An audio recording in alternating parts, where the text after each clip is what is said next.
everything. We'll just go live stream. I'll just make sure her mic is okay, and then you're ready. Let me know. Okay, cool. So, sorry. Go ahead. Anywhere you like.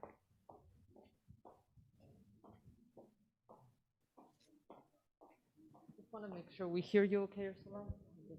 Mute on the top. Yeah. Now it's unmuted.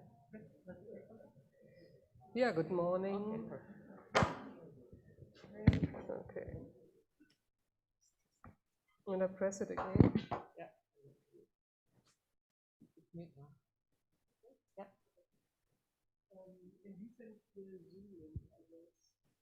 It would have been fourth space info.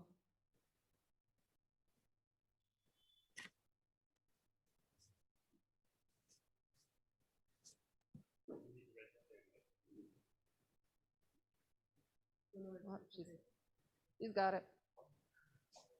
Stephen, is it okay if I start and pass it to you?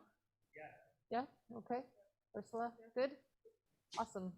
And yeah, some of the students have already joined as panelists, so they'll use their own computers to share. Some others will use your computer, Ursula, your students, if you have their presentations. We'll figure it out. I'll put one of these mics on the table here for the students as well when it's your turn to come up and present. Don't worry, we're here, we'll jump in. And if you are using your computers, I'll just remind you to keep them muted. Okay.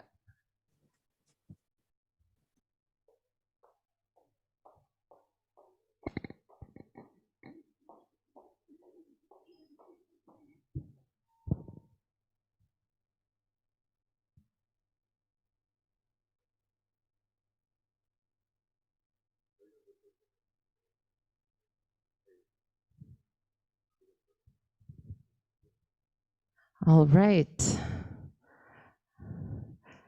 Thank you for your patience, everybody. We really, really appreciate it. Friday afternoon. We're so pleased that so many of you were able to join us in the space here today, and so many others joining us via Zoom. So good afternoon, everyone, and welcome to Perspectives on the United Nations Sustainable Development Goals, today tackling SDG 7, Affordable and Clean Energy, and 13, Climate Change. We are thrilled to be joining Peter Graham's class once again, which is happening live and in person at Concordia University's Loyola campus. So hi, Peter's class. We've been busting in on your class most Fridays. It's great to have you join us in this way this week. And I will actually pass the floor to Peter in just a second so that he might welcome in today's special guests, Damon Matthews and Ursula Eicker. But first, I just wanted to tell you where we are. We're coming to you live from Concordia University's fourth space, located on unceded indigenous lands in Tiohtià:ke, Montreal. At Fourth Space, we facilitate daily events and activities that allow for any measure of knowledge sharing by focusing on what Concordia community members are working on, especially in terms of research, course activities, and various initiatives. So we're super happy to have this opportunity to welcome in some of the guest speakers that would have been invited into Peter's class today. Given the webinar structure of this, I will remind you that if you'd like to participate in the conversation, the Q&A is activated if you have questions that you'd like to ask. For those of you inside the space, next to me, behind me, on the sides, we set up a little speaker's corner for you, which is where I'm pointing to over here. There's a screen that you'll be able to join the Zoom in if you'd like to walk up there. Everybody on Zoom will be able to see you. We'll put a microphone there. Otherwise, since we also have student presenters who are joining Damon and Ursula today, we welcome you into the front space to come up when it's your turn to give your short presentation. So enough from me. I will just finally say that we are streaming this event to YouTube, and I'll put that link into the chat in a second if you want to watch it later or share it on your channels or share it with your colleagues after the fact. Okay, on that note, Peter, maybe I'll pass it over to you so you can say a proper welcome for your class. Thank you, Anna. We're very fortunate today to have Professors Eicker and Matthews with us. I'll let them introduce themselves. They both hold research chairs in their respective fields. I would say that I've been really looking forward to this session. I think in some ways it's one of the, if not the most important, one of the most important, if you think about humanity's response to climate change, we have for decades stayed stubbornly stuck on the worst case scenario. And the latest IPCC report that came out over the summer confirmed that we're still stubbornly stuck on the path of the worst case scenario. So I think if we don't solve the climate issue, all of the other SDGs are almost irrelevant. And we have today two of the most promising researchers in the field of sustainable cities and climate action. And so without further ado, I want to turn it over to them to give us some hope, hopefully. Thank you.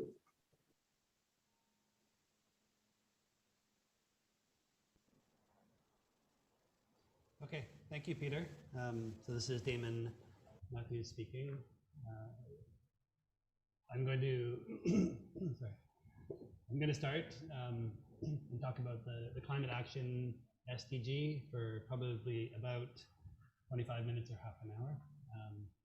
Then I invited a few of my graduate students to come and add a little bit to what I present about their own research and how that relates also to this this SDG. And then, I mean, at any point, I'm happy to take questions if there are any. I will. Yeah, I think, I don't know if there's a Q&A or a chat. You're welcome to put something into the chat, which I have open, and I will try to keep an eye on that as I'm presenting. And I'll certainly pause after my part of this to take some questions as well. So yes, I titled my presentation here, Implications of the Remaining Carbon Budget for SDG 13, Climate Action. The remaining carbon budget is one of the major themes of the research in our group at Concordia, and so this was actually a nice opportunity to read a little bit about the SDGs, and in particular the Climate Action SDG, and to kind of fit our research into the context of that goal.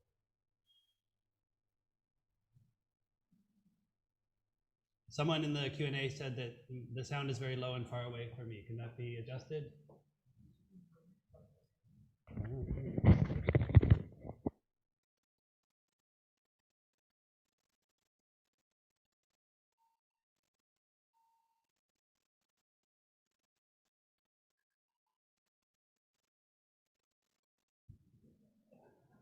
Okay, is that better sound-wise? Okay, sounds like it's better. Sorry, my mic was upside down, apparently. So here we are. Okay.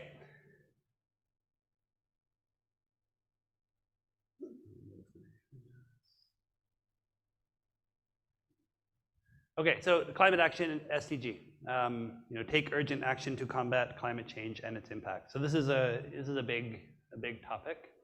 There is an entire international process that's been going on for about 3 decades that has been trying to do exactly this. And so the Millennium Development Goals, the SDGs, are kind of superimposed on top of this parallel process that's run out of the UN FCCC, the United Nations Framework Convention on Climate Change, which dates back to 1992. So it's a broad set of specific targets. So the first target is about resilience and adaptive capacity. There's a target about integrating climate measures into national policies and planning. There's one about improving education, awareness raising, institutional capacity. There's quite an important one around finance. This is an aspect of the UN FCCC, but has been picked up and highlighted here as well as part of the SDG. And then this idea of raising capacity in developing countries to actually address with and deal with the idea of the challenge of climate change. So you can kind of think of these as 3 categories of things. We have up at the top here, adaptation. So these are things that increase resilience or decrease vulnerability to climate change, and ultimately the idea of this is to decrease the impacts of climate change on vulnerable communities. Bottom left, we have mitigation. So this refers to everything related to decreasing emissions, decreasing greenhouse gas emissions, so limiting the amount of climate change, which also should obviously decrease the impacts of climate change. And then the third category I would say is over here, finance. And so this is the transfer of resources, funding and finance from richer countries to poorer countries to allow a global response to climate change that might not otherwise occur. So I'd say these are the kind of the three themes that cut across the climate action SDG. So I mentioned the United Nations Framework Convention on Climate Change. Again, this dates back to 1992, and this is, I think, the most important sentence from that document, the ultimate objective, which is to achieve the stabilization of greenhouse gas concentrations in the atmosphere at a level that would prevent dangerous anthropogenic interference in the climate system. So this phrase, dangerous anthropogenic interference, has been widely discussed and debated and argued about over the last 3 decades, I would say. And we've kind of come around to the idea that there is a level of global warming, likely somewhere between 1.5 and 2 degrees that represents, really quite dangerous levels of climate change or interference in the climate system. This is not a uniform opinion. I think many parts of the world would already argue that the impacts of climate change that we're already seeing are already dangerous, and we should be trying to limit warming even further than that. But this is the kind of the accepted, I would say, definition of what is likely to be dangerous at the international level. So this is the kind of progression of activities. So again, the UNFCCC began came out of the Rio Earth Summit in 1992. This initiated the series of COP meetings that have happened every year since 1995, I think. I don't, yeah. So the first COP was in 1995. The first major outcome of that COP meeting was the Kyoto Protocol, which was the first kind of attempt at an international agreement to curb greenhouse gas emissions, which was largely unsuccessful, although there are some countries that did meet their Kyoto targets, most of them in Europe. And then we have COP15, which is in Copenhagen in 2009. I mean, this one it didn't really result in anything, but this was a moment in time where it seemed like the world was aligned around the idea of climate action and that they would come up with an agreement. Ultimately, they did not. And so it wasn't until 2015 in Paris that we had a global agreement that every country in the world signed on to set targets and to try to actually address this problem. So this was an outcome of 25 years of negotiations beginning in 1992. Of course, in about a week or 10 days, we have the 26th Conference of the Parties starting in Edinburgh and Glasgow in Scotland. Ursula is going and can maybe speak to that a little bit in her presentation. I am not going. I decided to stay here and try to follow it remotely. So here's the Paris Agreement, and this is where I'm going to kind of frame my presentation or orient my presentation. This idea of, this is, I'd say, the primary goal of the Paris Agreement is to embark on or pursue emissions pathways that are consistent with limiting global average temperature to well below 2 degrees, and pursue efforts to limit the temperature increase to 1.5. So this is the idea that 2 degrees of warming is probably too much. We want to stay below 2 degrees, we want to stay well below 2 degrees, and ideally limit warming to 1.5. So in 2018, the IPCC, the Intergovernmental Panel on Climate Change, produced a special report on 1.5 degrees. And this is an image from that report, which shows a typical 1.5 degree emissions pathway. So this is for carbon dioxide emissions. So over on the left here, we see current carbon dioxide emissions, which are about 40 billion tons of CO2 per year. The blue solid line here shows what you call the net emissions. So currently, net emissions are equal to the emissions that we are producing. In these scenarios, it's often the case that, or usually the case that at some point in the future, the models assume that we will develop the ability to withdraw CO2 from the atmosphere and actually produce potentially net negative global CO2 emissions. And so you see this solid green line crosses the zero line, in this case around 2055. And then during the second half of the century, we still have in gray some remaining emissions of carbon dioxide from fossil fuel use in this scenario.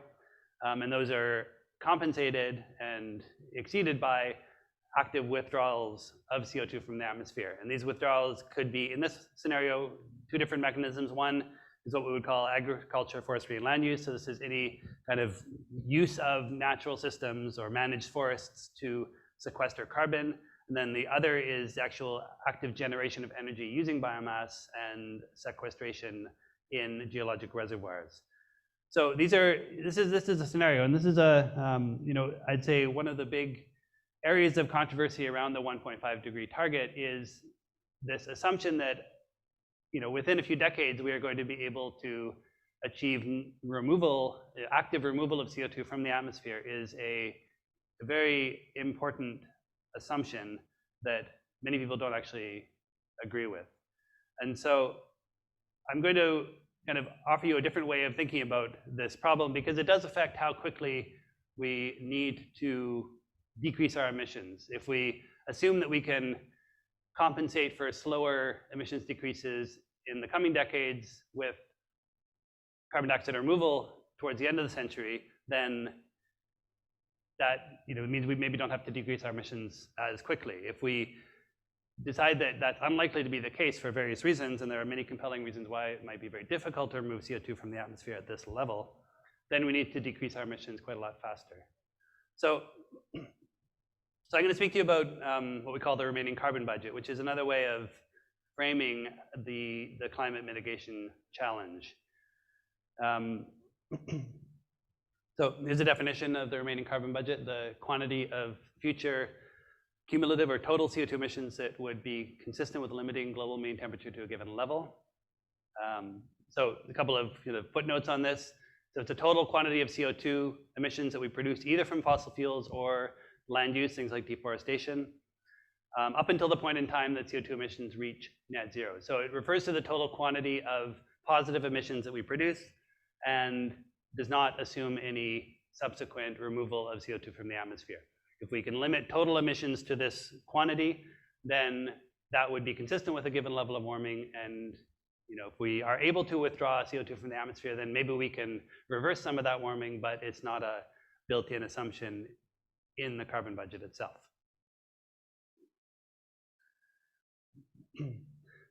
Notably, this is a framework that applies only to carbon dioxide. It does not apply to other emissions of greenhouse gases and methane. So one of the challenges with calculating the remaining carbon budget is that you need to allow some space or some additional warming to be caused by other types of emissions.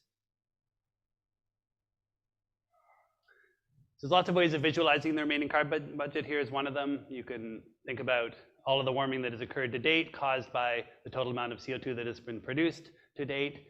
You allow some amount of future warming to occur from non-CO2 emissions such as methane and nitrous oxide, and then this would be the amount of future warming that could be caused by CO2, and that is then, you use that amount of future warming to calculate the carbon budget itself.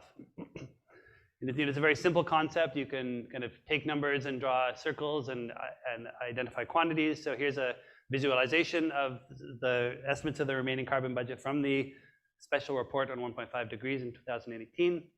540 billion tons for 1.5, up to about 3 times that amount for 2 degrees. Any of these things, this is another kind of popular way of framing the carbon budget, is to compare the amount of carbon we're allowed to burn to the amount of carbon that's available to burn in fossil fuel reserves. And so we see the smaller circle is the, something like the remaining carbon budget for 1.5 degrees of warming, and the larger circle here is the estimated carbon in current reserves of coal, oil, and natural gas. This is another version of that same idea. Over on the left is the total emissions of CO2 that we produced to date, and then we see the small blue bars that represent the remaining carbon budgets for 1.5 and well below 2 degrees respectively. And then again, here is the amount of available carbon if we were to so this is small. This is not the total available resource base. This is only the portions of these resource bases that are currently economically viable and attractive and appealing to extract. So, this emphasizes really clearly that the market itself is not going to prevent this carbon from being burned. There needs to be some kind of direct intervention in the fossil fuel system to shift towards different energy sources. And if we were to burn all of this available coal, oil, and gas, we would be embarking on a 4 to 8 degree type of climate scenario. Oh, here's another visualization that shows the kind of historical progression of total CO2 emissions broken down by country. So you can see, early in the century, it was mostly the US and the EU. China has become a major emitter quite recently, and India. And so these are the 4 top total emitters of carbon dioxide, and then the rest of the world brings it up to something like 91% of the remaining carbon budget that has already been burnt or emitted. Here's another visualization that I have been involved in creating. This is a visualization that's based on using the estimate of the remaining carbon budget to calculate the time remaining until we reach 1.5 degrees if we continue on our current emissions trajectory. And I won't spend too much time on this now, but if you would like to look at this for longer, you can go to the website climateclock.net and stare at it for as long as you would like. So very quickly, I'm not going to talk too much about why the carbon budget is a useful quantity. There's actually there's very nice, interesting science underneath the idea of the carbon budget, which I think Mitchell, my student, might speak to a little bit in his presentation. But this is the fundamental idea: is that every ton of CO2 adds to the amount of warming that we see in the climate system. So there's a very simple linear relationship between total emissions that we produce and total global warming.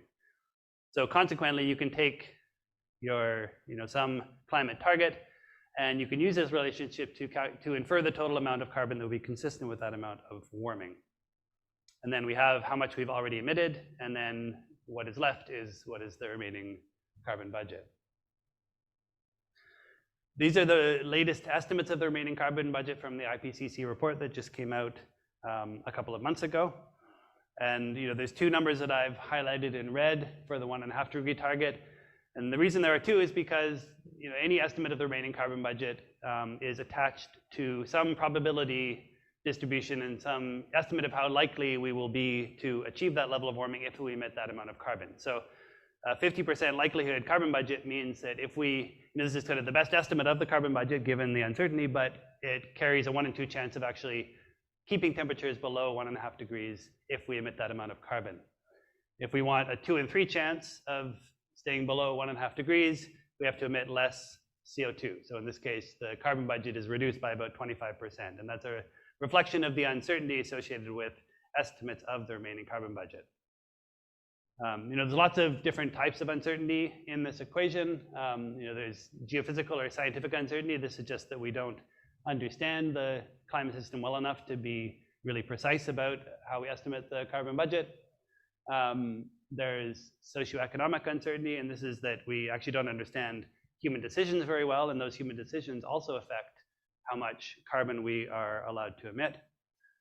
There's just kind of plain old, not very helpful methodological uncertainty, which means that different people have adopted different definitions of the carbon budget, and those definitions have led to different sort of inconsistent estimates of this quantity. And then there's a 4th thing that I'm going to come to a little bit later, is that what I'm calling allocation uncertainty, is that the global carbon budget tells us how much carbon the world is allowed to emit. But if you want to think about a particular country or a particular jurisdiction within a country, you have to kind of claim some share of that total quantity. And there's lots of different ways of doing that, and that introduces actually potentially the largest source of uncertainty when you're talking about this concept for the city of Montreal or the country of Canada. So I won't talk about, again, this is a paper that we produced about 6 months ago that produced a distribution of the likelihood distribution of the remaining carbon budget for 1.5 degrees. And so You can see here, if you follow the peak of this distribution, that the best estimate of the remaining carbon budget is about something like 500 billion tons of CO2. Actually, it's 440 from our analysis. But there's a very big uncertainty range, and some of that uncertainty extends into negative numbers, which means that according to our analysis, it's about a 17% chance that we've already emitted enough carbon to take us past 1.5 degrees.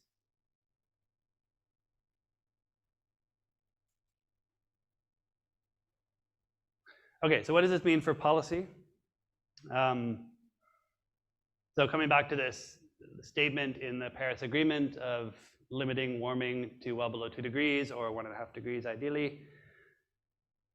So far, we've caused 1.2 degrees of global temperature increase. This was one of the main important messages of the last IPCC report that came out in August, was that human activity is unequivocally responsible for the observed warming of the climate system. And so here we are in 2020, or as of 2020, global warming has reached 1.2 degrees above pre-industrial levels, and basically all of that warming has been caused by the emissions of greenhouse gases that we put into the atmosphere.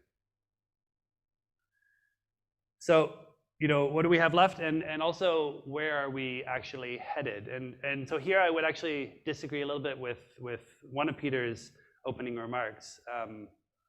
We're not actually still on the worst case scenario of climate change. I think that was probably true 10 years ago. Over the last 10 years, there is evidence that emissions are they're still increasing, but they're not increasing as fast as in the worst case scenarios. And I'm going to show a few slides from this website called the Climate Action Tracker, which looks at the current state of the climate system. This is sort of a summary figure from their website. So here we are at 1.2 degrees. Here's the 1.5 degree goal. Here's 2 degrees. And then it says, okay, given the current pledges that are on the table, where are we headed by the end of the century? And if you look at all the pledges, their best estimate is 2.4 degrees of temperature increase at the end of the century. If you look at current policies, so this is not the pledges, but the actual mechanisms that countries have in place, we're maybe just below 3 degrees. So this is not the worst case scenario. If we continue to burn all of that available fossil fuels that I showed earlier, we would be producing 4 to 8 degrees of climate warming. So those are the worst case scenarios. And we have started to deviate from that kind of really true business as usual scenario that most people talk about. In fact, if you take the most optimistic versions of all of the targets that are on the table right now leading into the COP meeting in Glasgow, the projection for the end of the century is the best estimate of 2 degrees. So, we're not quite at the Paris Agreement level. The Paris target is not 2 degrees. It's actually well below 2 degrees. You can think of that as, 1.7 or 1.8. And we're certainly not on a 1.5 degree trajectory, but we're also not on the worst case scenario trajectory anymore. So here again from the Climate Action Tracker website, they give an assessment of each country's sufficiency in terms of the targets that are on the table. And so, we range here from, Paris compatible, a 1.5 degree target, which actually no one in the world currently has a 1.5 degree target on the table, to critically insufficient, which is a target that would be consistent with a more than 4 degree world. So it is a fairly uneven picture. There are countries in the world whose emissions targets that have been submitted to the negotiation process are judged to be critically insufficient. Canada's is only highly insufficient, which is not much better. The US, when Trump was in office, the US was rated as critically insufficient, so they have improved considerably with the new administration. And then you have a handful of countries, including the UK here, which are judged to have targets that are compatible with a 2 degree world, which is again, not quite at the level of the Paris Agreement, but getting there. So here's the actual list of countries if you want to. I would encourage you to go to the Climate Action Tracker website and have a look at this in more detail if you're interested in all of the details. Another thing that they do on this website is to gauge how much targets have changed over the last 5 years. So following the Paris Agreement, all countries in the world submitted a target. Canada's target was 30% decrease in emissions below 2005 levels by 2030. Countries are now submitting new targets for the upcoming COP meeting. And so the color here represents whether those new targets are stronger or not. And so, many countries, a few countries have not increased the strength of their target, notably Australia, Russia, Brazil, Mexico. Canada, the US, and most of Europe have now submitted stronger targets. So I believe Canada's new target is 40 to 45% reduction below 2005. So it's still an insufficient target in terms of how it's assessed, but it's a better target than was previously the case. And here's a visualization of that again from the Climate Action Tracker website. Here's our first target that was submitted at the time of the Paris Agreement. Here's our new target for Canada. And then again, one of the actual reasons why Canada is rated as highly insufficient by this website is that their assessment of current policies that are in place are not sufficient to achieve the target. So where the targets are not, ridiculous in terms of a 2-degree trajectory, the policies that are in place right now are not sufficient to get us there. And so that's part of the assessment and part of why Canada does not rank as highly as it otherwise would. So I would say, the predominant, coming back to this question of what are the policy implications of a carbon budget, the main policy implication is that a carbon budget requires either zero or net zero global CO2 emissions.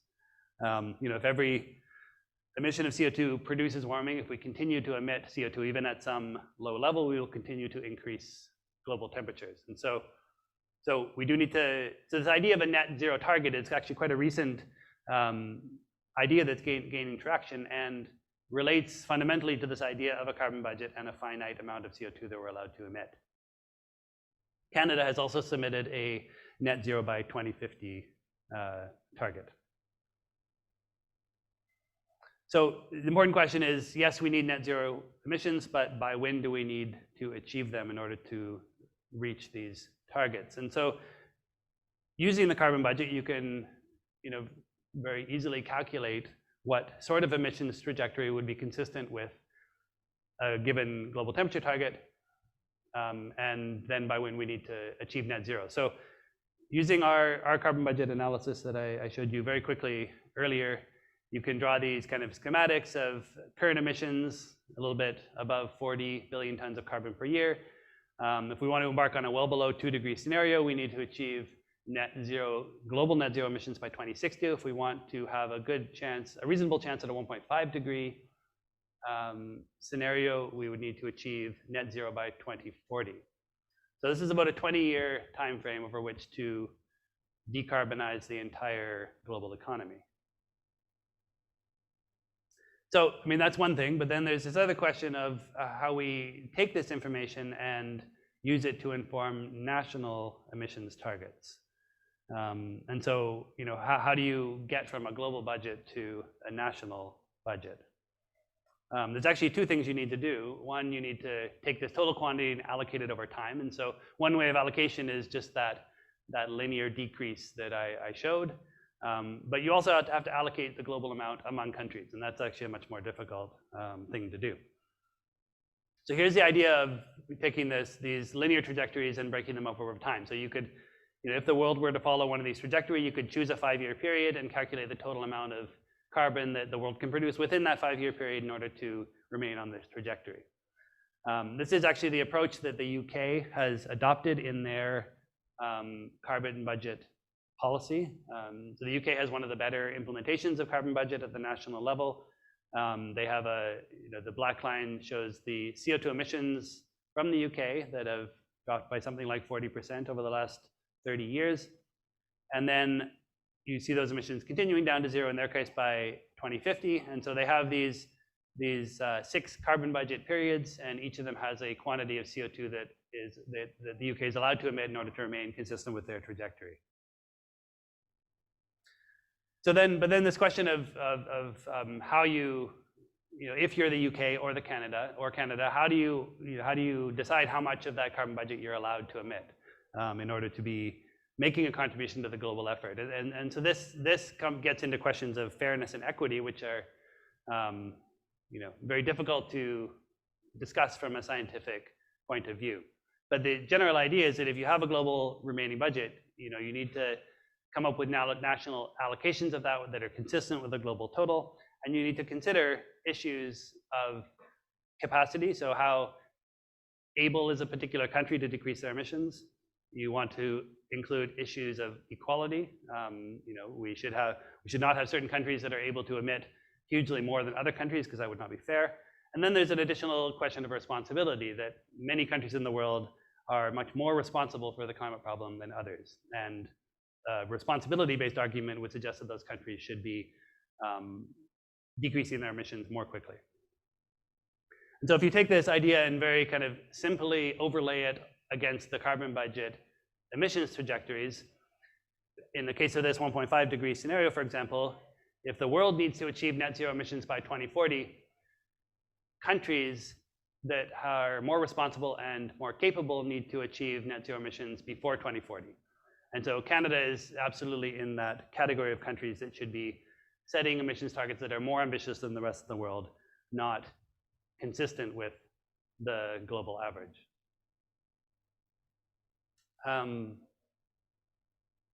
Okay, so I have a few more slides. And I just want to talk very quickly about what has gone on over the last year, because actually the COVID effect has a few different interesting implications for the climate challenge going forward. One is that the main thing is that the COVID lockdowns actually led to an unprecedented drop in global CO2 emissions. It doesn't actually look like much, and in some ways it's not very much, considering how much our lifestyles changed over the last year or so. But global emissions in 2020 dropped by 7%. If you look at the trajectory of all the different things that have caused emissions to drop over the past 50 years in this case, every other single year drop in emissions was some kind of major global economic crisis. And obviously COVID was also that.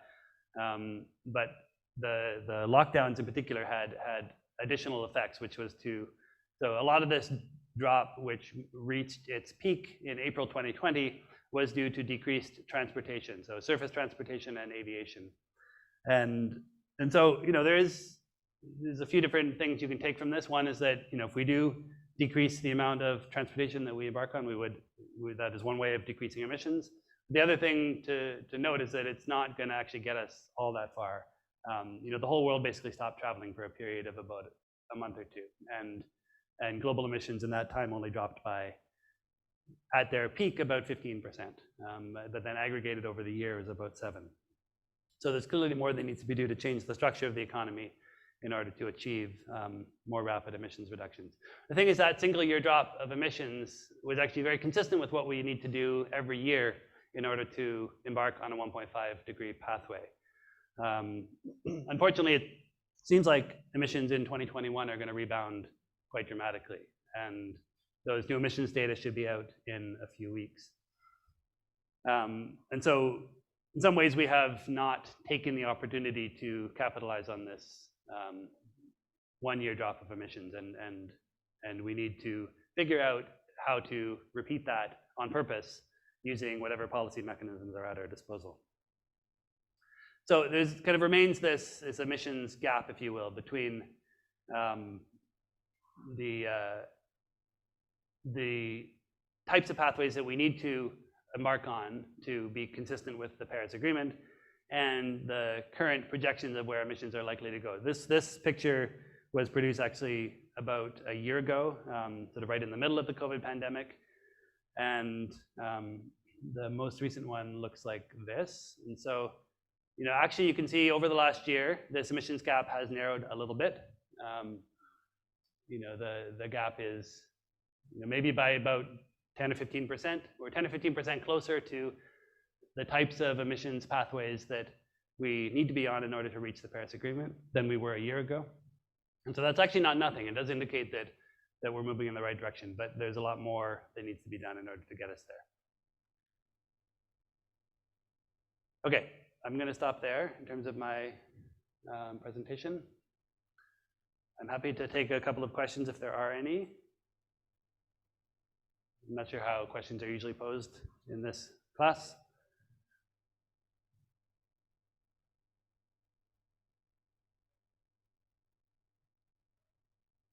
There are questions also from anyone in the room. also speak to those. If not, I would maybe invite Mitchell to come and get set up with his presentation.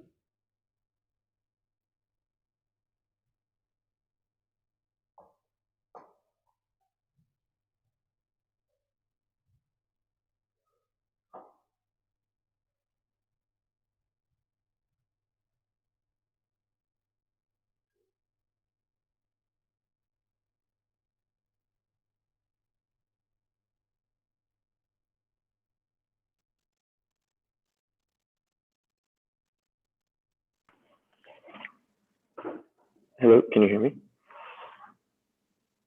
Yes, go ahead. I was just wondering if I know that you mentioned the idea that we should be putting in policies in order to sort of replicate the effect that COVID-19 had on CO2 emissions. I was wondering if you have any idea what those policies could potentially look like.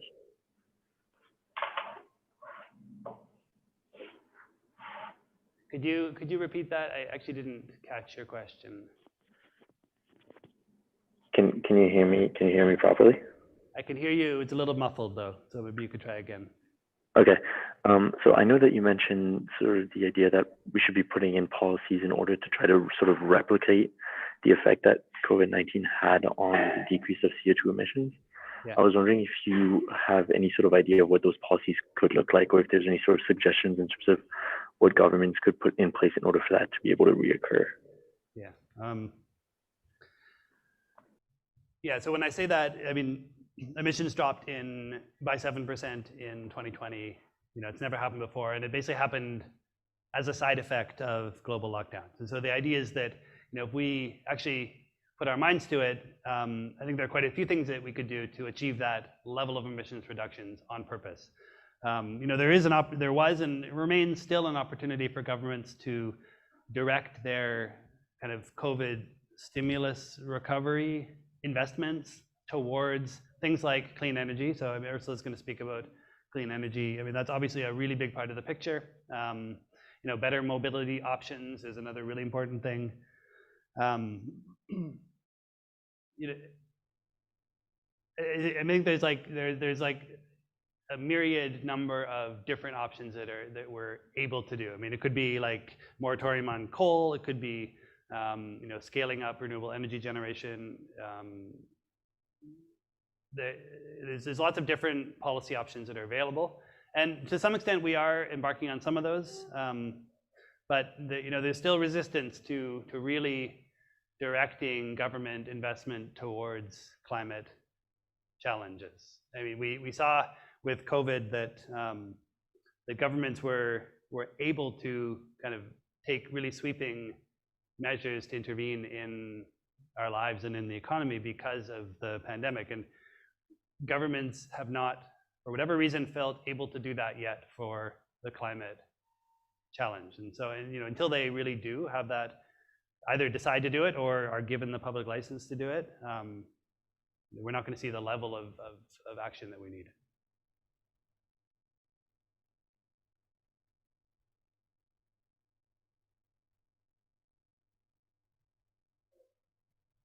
Okay, so I'll turn it over to Mitchell, and he's going to present for a few minutes about some more about the science issues around the remaining carbon budget.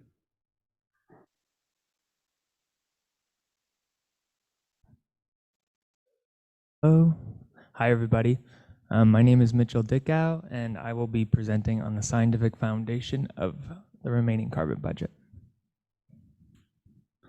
So, a remaining carbon budget defines the amount of remaining allowable CO2 emissions that is consistent with limiting global warming to a specified temperature target with a given probability. So that's a bit of a mouthful, and so what I'd like to do is break it down by component. So the first component I'd like to focus on is the idea of a budget itself. So obviously this relates to a financial budget, and with a financial budget, the remaining budget has a linear relationship with the money spent. So a simple example, if we have a $100 budget, we spend $40, we know based off this relationship we'll have $60 left. Now in the climate system, there's a similar relationship between change in temperature and cumulative emissions of carbon dioxide.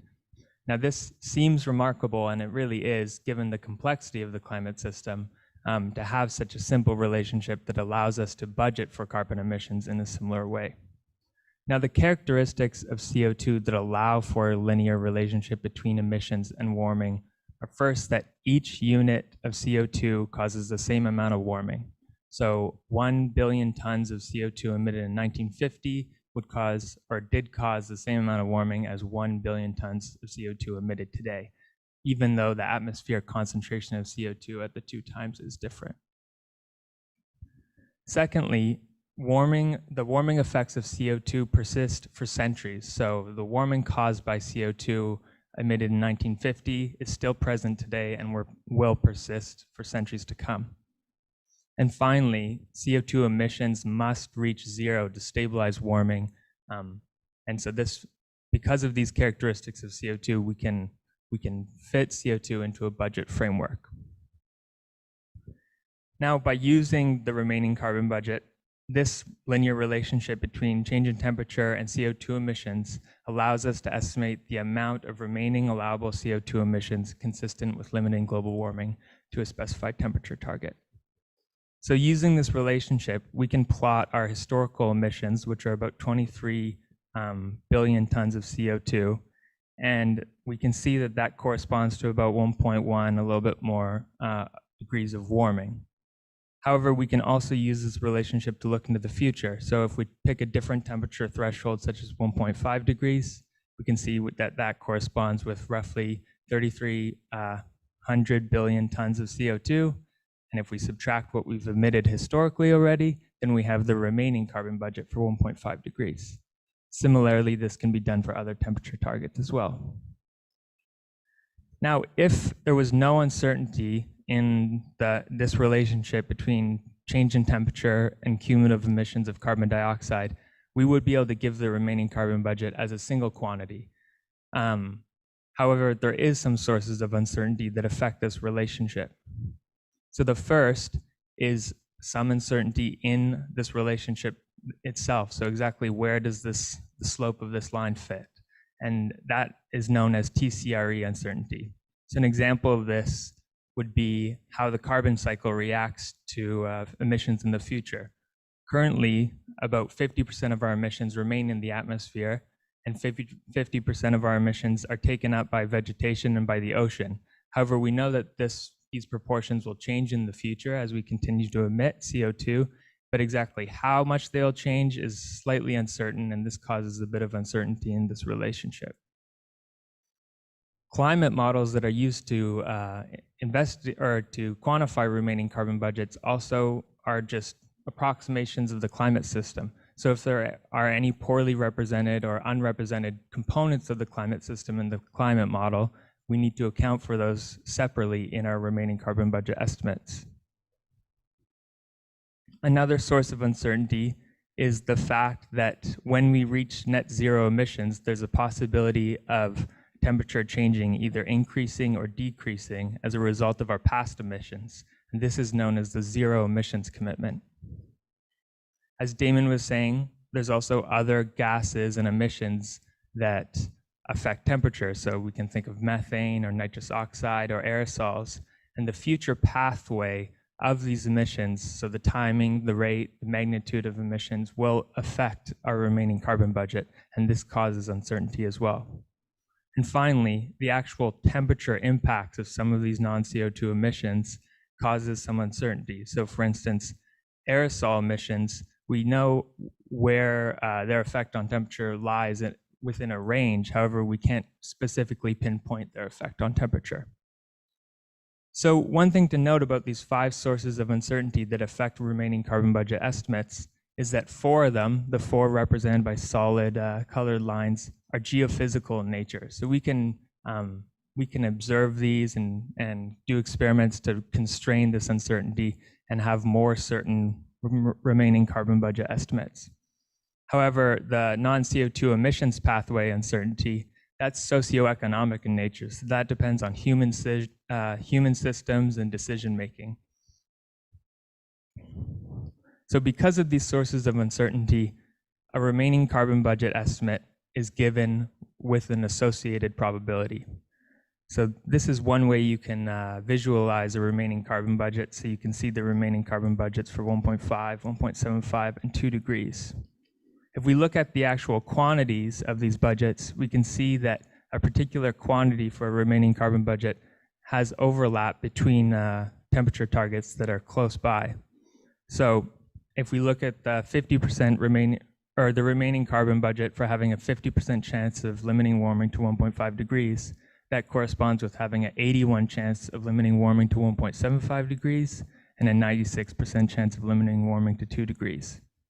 We can also look at this inversely. So that same remaining carbon budget of 440 billion tons of CO2 has a 50% chance of exceeding that budget and a 19% chance of exceeding 1.9 or 1.75 degrees and a 4% chance of exceeding a 2-degree target. So to put these quantities into perspective, we currently emit about 40 gigatons of CO2 annually. So the remaining carbon budget for having a 50% chance of limiting warming to 1.5 degrees would be spent in 11 years at our current rate of emissions. So I hope that this kind of outlines why the remaining carbon budget is a very valuable tool for international policy making, because it's able to illustrate exactly what or quantify exactly how quickly we need to reduce our emissions and reach net zero to achieve the goals of the Paris Agreement. Thank you, everybody.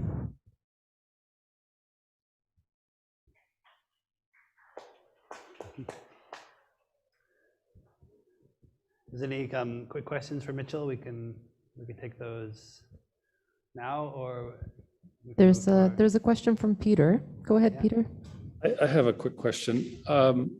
The initial target was 2 degrees rise in global average temperature. It was revised to 1.5 degrees. Can you speak a little bit about the difference between a world with 1.5 degrees warming and 2 degrees warming? Why was the target revised? I can have a go at that. So yeah, it was in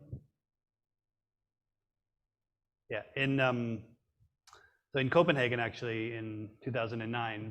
The target that was written into the outcome of that meeting was 2 degrees.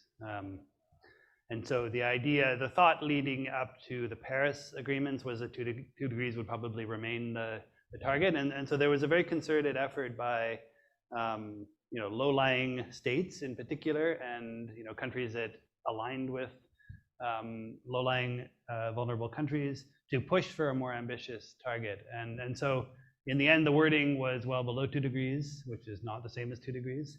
And this idea of 1.5 degrees came into the international discourse at that time as well.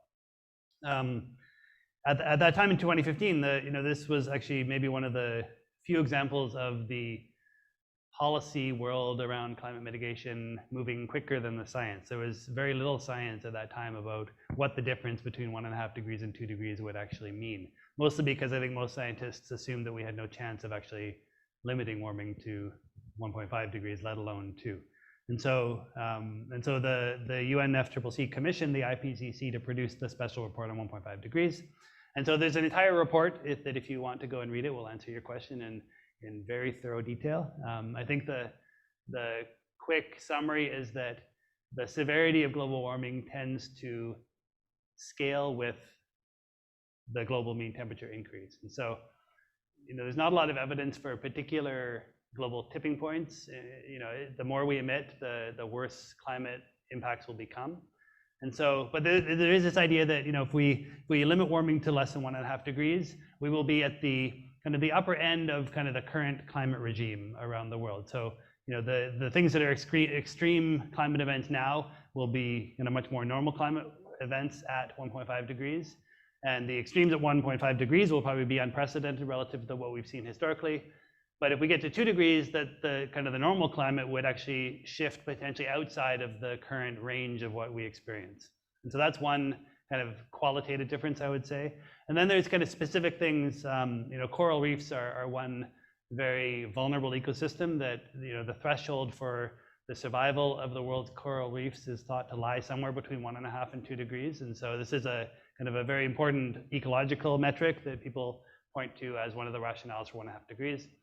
And then, from the low-lying state perspective, sea level rise is a big concern, and the difference, even if it's only 10 or 20 centimeters in sea level rise between 1.5 degrees and 2 degrees is very significant for a country whose average elevation is only 10 or 20 centimeters above sea level. So the idea that 2 degrees could actually pose an existential threat to many low-lying island countries was one of the other big rationales for pushing for 1.5 degrees.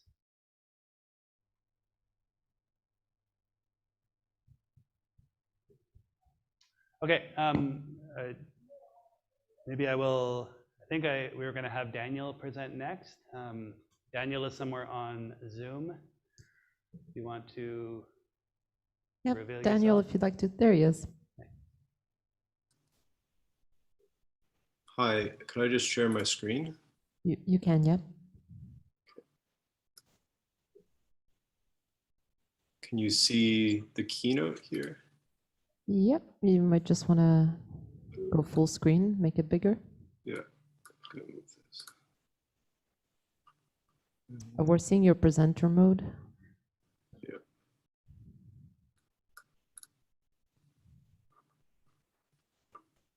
All right, how's that? Looks great. Thanks, Daniel.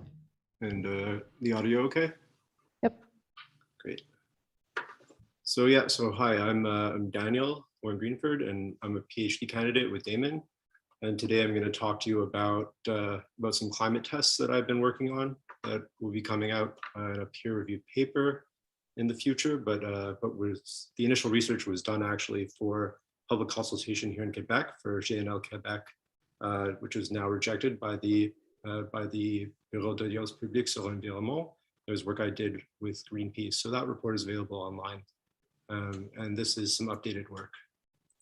So I'm going to be going through 6 climate tests. The first one is a global infrastructure test that applies a priori to pretty much anything.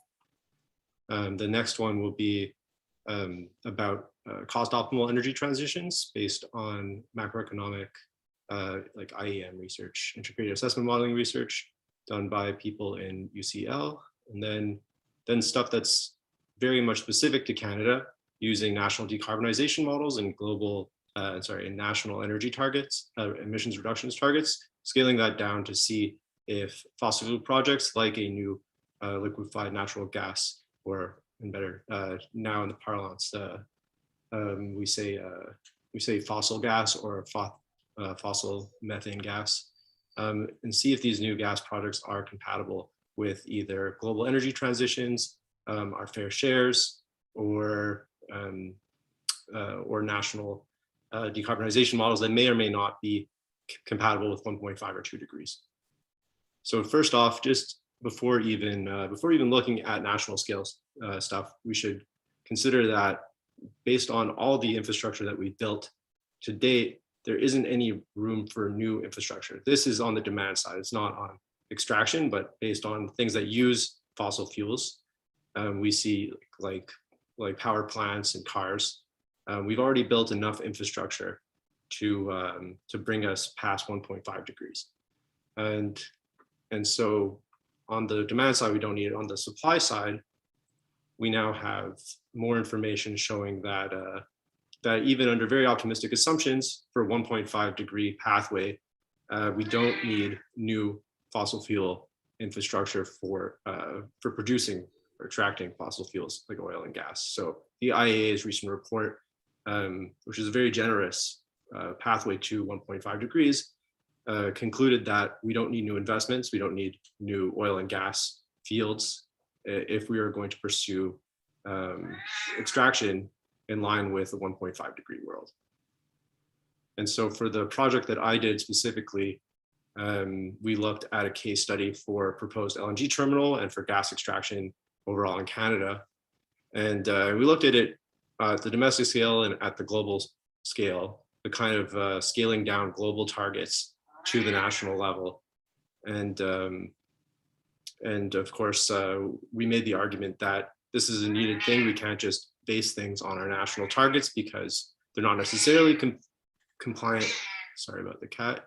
They're not necessarily compliant with what we've actually promised to do, like what Damon showed in the previous presentation of how our policies don't really align with our NDCs in Canada, with our nationally determined contributions. So we have to actually scale it down and not just trust the targets.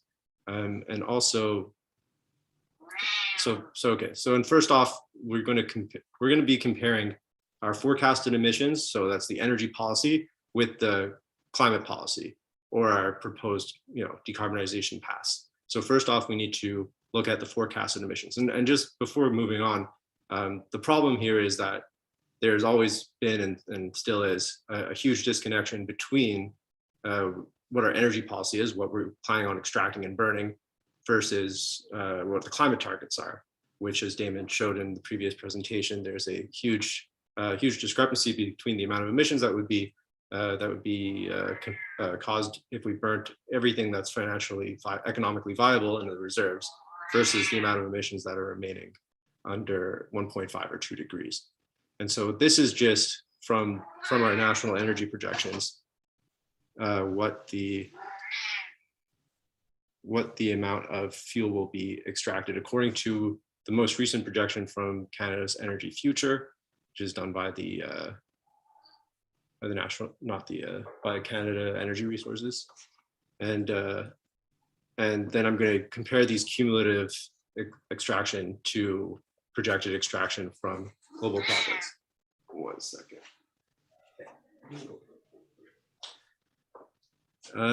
So there's a landmark paper in 2015 by Christoph McLeod and Paul Eakins, which has recently been updated, came out in, I guess, just a little over a month ago by Wellesby and colleagues, and now shows how much, if the world decarbonizes according to a cost optimal path, what fuels will be burnt and likewise not burnt if we collectively respect a 1.5 degree target, and what's the difference? And they also look at what the difference from 2 degrees to 1.5 degrees is. So so they have information for Canada, and they show that they show how Canada, according to their modeling assumptions, would have a small amount of burnable gas under 1.5 degrees. Comparing this to our projected extraction, we see that we would exhaust that within the next year.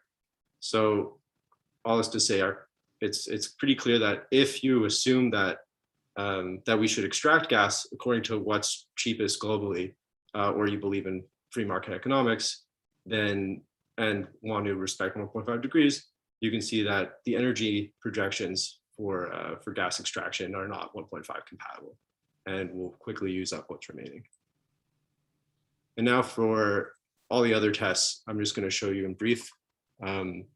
I have a bunch of national, in frame A, I have a bunch of national decarbonization lines, and B is their cumulative emissions, so just the area under those curves.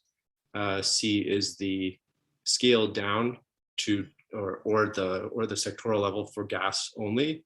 And so how I did this is I took the Energy Materials Research Group, EMRG, and the Deep Decarbonizations Pathways Project, the DDPP lines, which are Canada-specific decarbonization trajectories, which they're not rooted in temperature targets. They're not calibrated like that. They're just models that say, like, if we impose these policies, how quickly will be decarbonized and what sectors will be decarbonized more or less. And they found that oil and gas are significantly decarbonized. They're considered to be relatively low-hanging fruits, and both these models can get emissions down to about 60 to 80% by mid-century. So not enough, but these are pretty conservative models, and they don't really believe that strong policy changes can be made. So these are all politically framed, but this is what they think is possible. And then I use those to scale down the federal targets. So assuming that we decarbonize according to these models, and we decarbonize the sectors proportionally to what the models say, then we can downscale the federal targets and the global average, which is the SR15P1, the low energy demand model. So that's how much the world would have to decarbonize. So that's already been here, scaled down to the national level in frame A, the brown line, and then scale down again using the decarbonization models in frame C. And then the fair share, the last one, which is the Climate Equity Reference Project, CERP, labeled here, the purple, you can see that in order to do our fair share, we're going to need to do a lot of negative emitting. However, that doesn't mean actual physical negative emissions. It mostly means international mitigation. And usually what we suggest in sharing in order to make up the fair share, it's not going to be physically done. It'll be through negative emissions. It'll be done through international mitigation, and we'll decarbonize as quickly as possible domestically and then make up the difference abroad. So you can see though, just for scale, even though we wouldn't be decarbonizing this quickly, if you want to compare what a fair share would be using the positive emissions only, I've left it in there.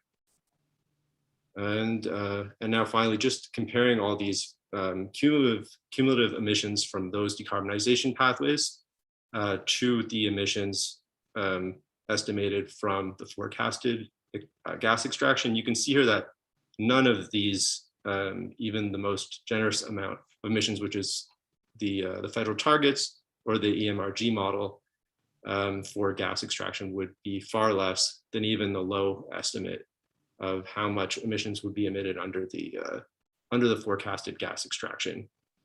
And if there are any questions about this, we can come back to it for a second, but in the interest of time, I'm just going to say that, yeah. So obviously, there doesn't seem to be a world either 1.5 degree compatible or probably well over 2 degree compatible where we can extract what the industry wants to extract in Canada. So the proposed project, which would expand extraction, fails. All these climate tests, expansion in general fails. The projected extraction fails, and so yeah, so we can safely say that we shouldn't be approving new projects, even if we're framing them in terms of our national emissions targets or other kinds of cost optimal or politically viable models that are probably going to produce emissions reductions that are well over 2 degrees of scaled up to the global level. Thanks for your time.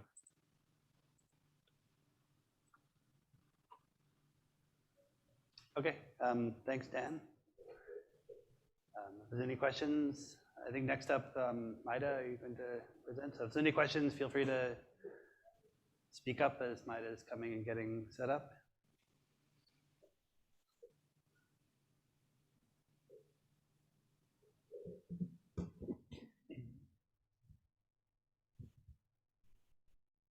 You need to use it.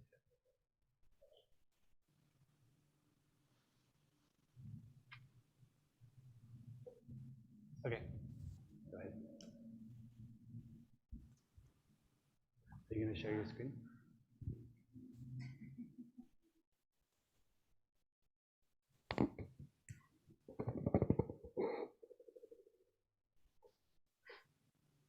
There's not a question, but somebody did write in the Q&A that this is wildly terrifying and extremely eye-opening.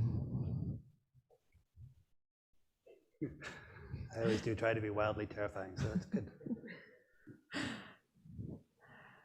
Okay, folks, I'll remind those of you joining us via Zoom that, yeah, if you do have questions and comments, please do as you've been doing, use the Q&A, and we can also unmute you if you prefer to speak. So all you'll have to do is raise your virtual hand and we'll go ahead and unmute you if you have something to say.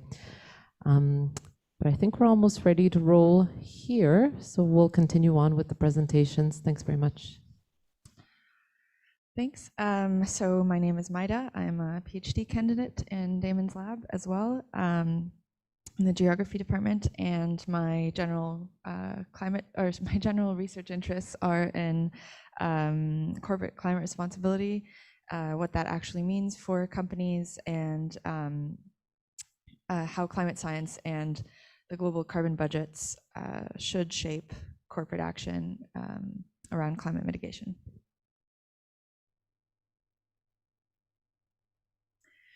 So what do we think about when we're talking about corporate climate responsibility?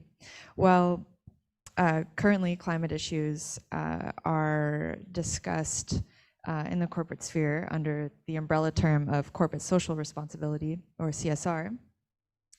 And this concept is companies attempting to integrate social and environmental concerns into their business operations and interactions with stakeholders, typically on a voluntary basis.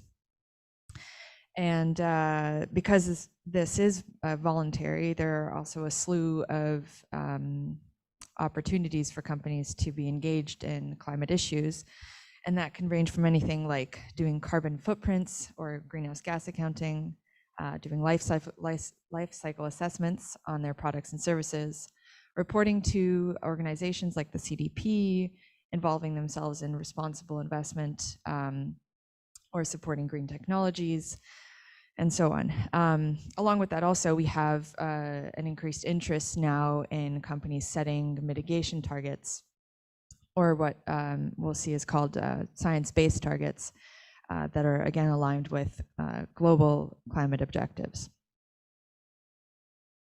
So this significant shift in interest toward setting targets at the corporate level is in part due to the establishment of this organization called the Science-Based Targets Initiative. And this happened right around the time of the Paris Agreement as well. What they do is they support firms and organizations in developing SBTs, or science-based targets, again aligned with scientifically identified temperature goals. At the moment, the SBTI promotes two methods for setting targets at the company level. The first is called the absolute contraction approach, and the second is the sectoral decarbonization approach. So the first approach, ACCA, is based on the idea of absolute emissions being reduced across all companies at the same annual reduction rate, resulting in a linear pathway. So company targets are essentially based on predicted carbon budgets of a specific year in the future. And they're according to, the underlying pathway that it uses from the IPCC, it has a 50% chance of limiting global warming to 1.5 degrees. The SDA approach is quite different in how it goes about setting targets. So emissions here are reduced according to a predicted carbon intensity pathway, and emissions intensities across all companies is expected to converge at a single year in 2050. And by intensity, what they mean really is just that we're looking at emissions per unit of some activity specific to a sector. So just to illustrate, if we're looking at the utilities sector, for example, their main production or output is energy, typically measured in megawatt hours. So the intensity that we're looking at for that sector is the emissions per unit of per megawatt hour. So this approach is interesting because it accounts for business growth. It looks at, what could happen in the market for a specific sector. And it's based on projections given by the International Energy Agency. It also assumes the underlying IPCC pathway to be a 50% chance of limiting global warming to 1.75 degrees. So that's evidently less ambitious than the one used under the ACCA approach. So there are a couple of limitations to these approaches, but I'll focus on one that's common in both of them, which is that they both use total allowable emissions in a specified target year as the starting point for allocating budgets to companies. So this could be problematic if the projected pathway turns out to be inaccurate, in the sense that we don't actually follow the pathway as we've thought we would. And therefore the targets set by the firms in the future will no longer align with the temperature targets.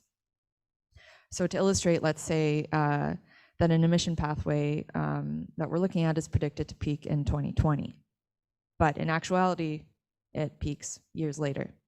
That means that the global emissions originally projected, and thus any corporate targets set as well, for example, in 2030, now all have to be adjusted downwards in order to still remain aligned with the original global temperature target.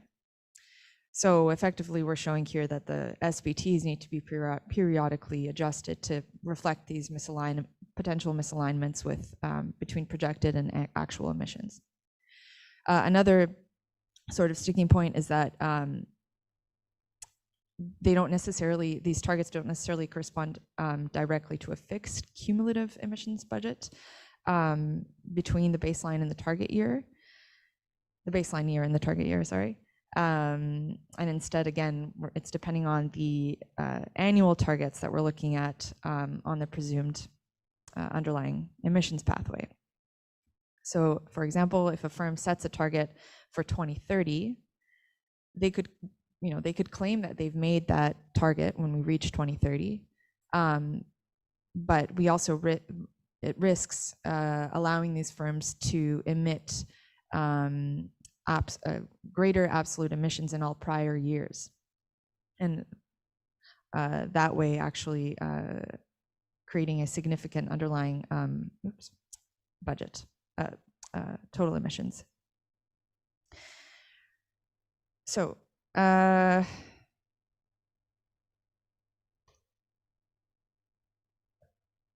I had a little brain freeze there.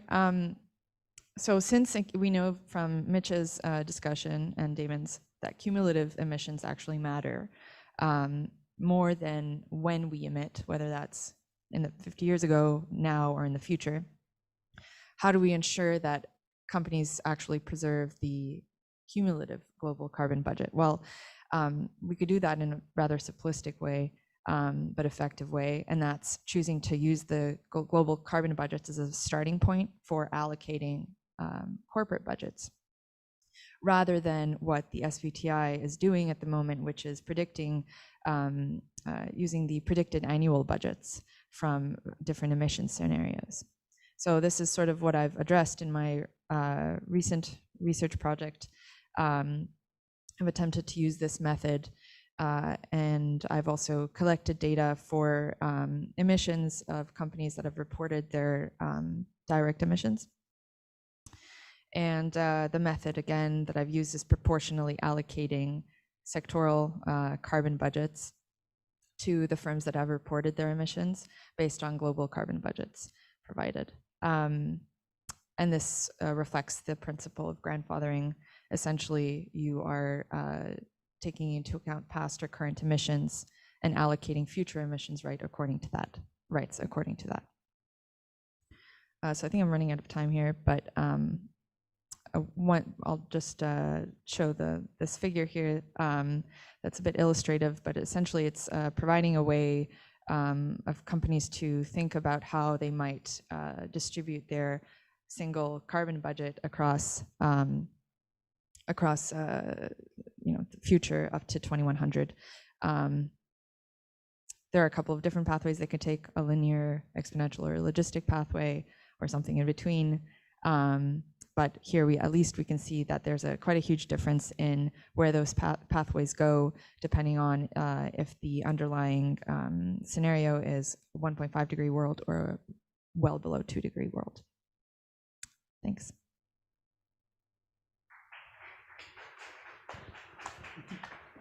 Thanks, Maida. So maybe we'll just, not seeing any burning questions, we'll move. We have one more presenter from our group before passing things over to Ursula.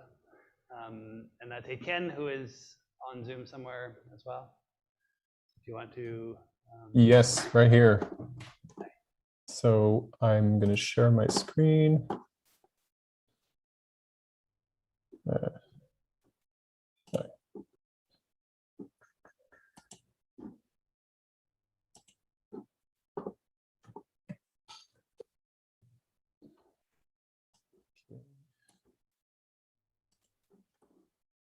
All right. Hi, everyone. So my name is Etienne. I am also a PhD candidate in Damon's lab. And my presentation will focus on a bit on the economics and energy infrastructure aspects of decarbonization. And I'm gonna orient my presentation a bit towards more like solution towards the end with degrowth. So I'll be pretty short. So this is a representation of a simplified representation of the global energy infrastructure during a transition. So we have primary energy, which is fossil fuels, which are being extracted, and you can make electricity out of these fossil fuels, but you have to spend energy distributing the fossil fuels and also transforming it. And once you have your electricity, you have all other losses in transmission. And then you finally have usable energy, which determines how much demand you can meet. And then you also have the renewable energy sector, which is growing during a decarbonization transition. And growing the sector requires capacity building, which is met by using some of the total energy that is available in the economy to not to use in the productive sectors, but to use in the energy sector, to build the energy sector. So you use the electricity, which is produced from the renewable energy infrastructure, but also from the fossil fuel-based infrastructure. And then the renewable energy infrastructure leads to additional energy costs because you need to build overcapacity to account for the intermittency of renewable energy. In the case of solar and wind energy, for example, you also need storage, which you don't need with fossil fuels because a gallon of oil is already like stored energy. And then you also need to extract a lot of materials and potentially to recycle them, depending on how big your renewable energy infrastructure globally becomes. And these all cost energy.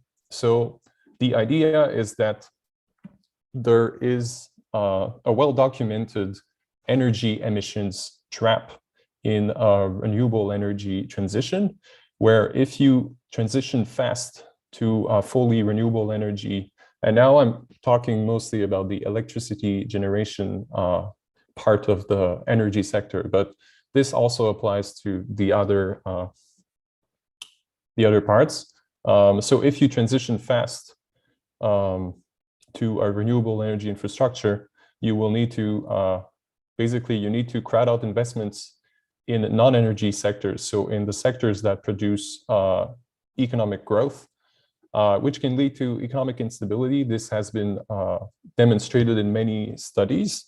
And then if you opt for a slow transition to avoid this problem, then you risk overspending the carbon budget because you will be relying for a longer time on the fossil fuel produced electricity to build your renewable energy capacity. So this is one of the, I would say, the largest energy constraint to decarbonization transitions globally. And this brings me to the idea of degrowth, which very quickly is defined as an equitable downscaling of production and consumption. That's the important part I want to talk about in my presentation. That also increases human well-being and enhances ecological conditions at the local and global level in the short and long term. So the idea is that degrowth implies many things, but the one that relates to like directly to the energy system is downscaling of production and consumption. And degrowth has been shown to be a very interesting solution that should not be disregarded for decarbonization transitions. So in this study, they've looked at two dimensions of transitions. The vertical axis is the rate at which we need to increase the renewable energy production in the energy infrastructure. And the other one is how much the energy and the economy are decoupled. So the intensity of energy in the economy. And the scenarios that have been proposed by the IPCC and by other studies all fall basically in here. And all the black dots that you see here are the actual values of these two metrics that we have achieved so far in the past about 25 years. So we can see that what is required in terms of increasing the renewable energy capacity and decoupling the economy from the use of energy, what is required by the scenarios that are being proposed and that we are trying to adopt is very different and very different from what we have been able to achieve so far. And if you look at degrowth scenarios, which basically say that we're going to increase the renewable energy capacity, we're going to decouple the energy consumption from the growth of the economy, from the size of the economy, these scenarios are much more close to what we have been able to do so far, and in that way are much more realistic. So this is what I wanted to kind of present today, and I'll be happy to take questions.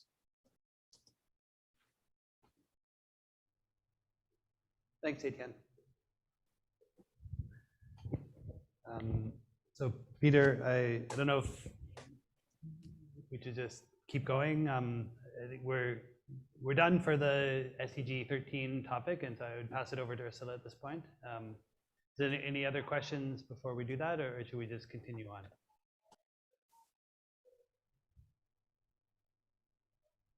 Yeah, I think just pass it over then, if there are no questions. Thank you very much.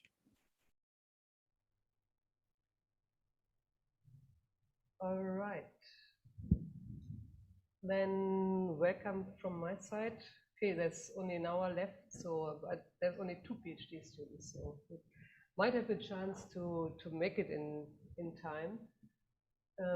So I jumped directly in. So I'm going to talk about the SDG 7, clean affordable energy, and just to give you a bit of context, if my slides move.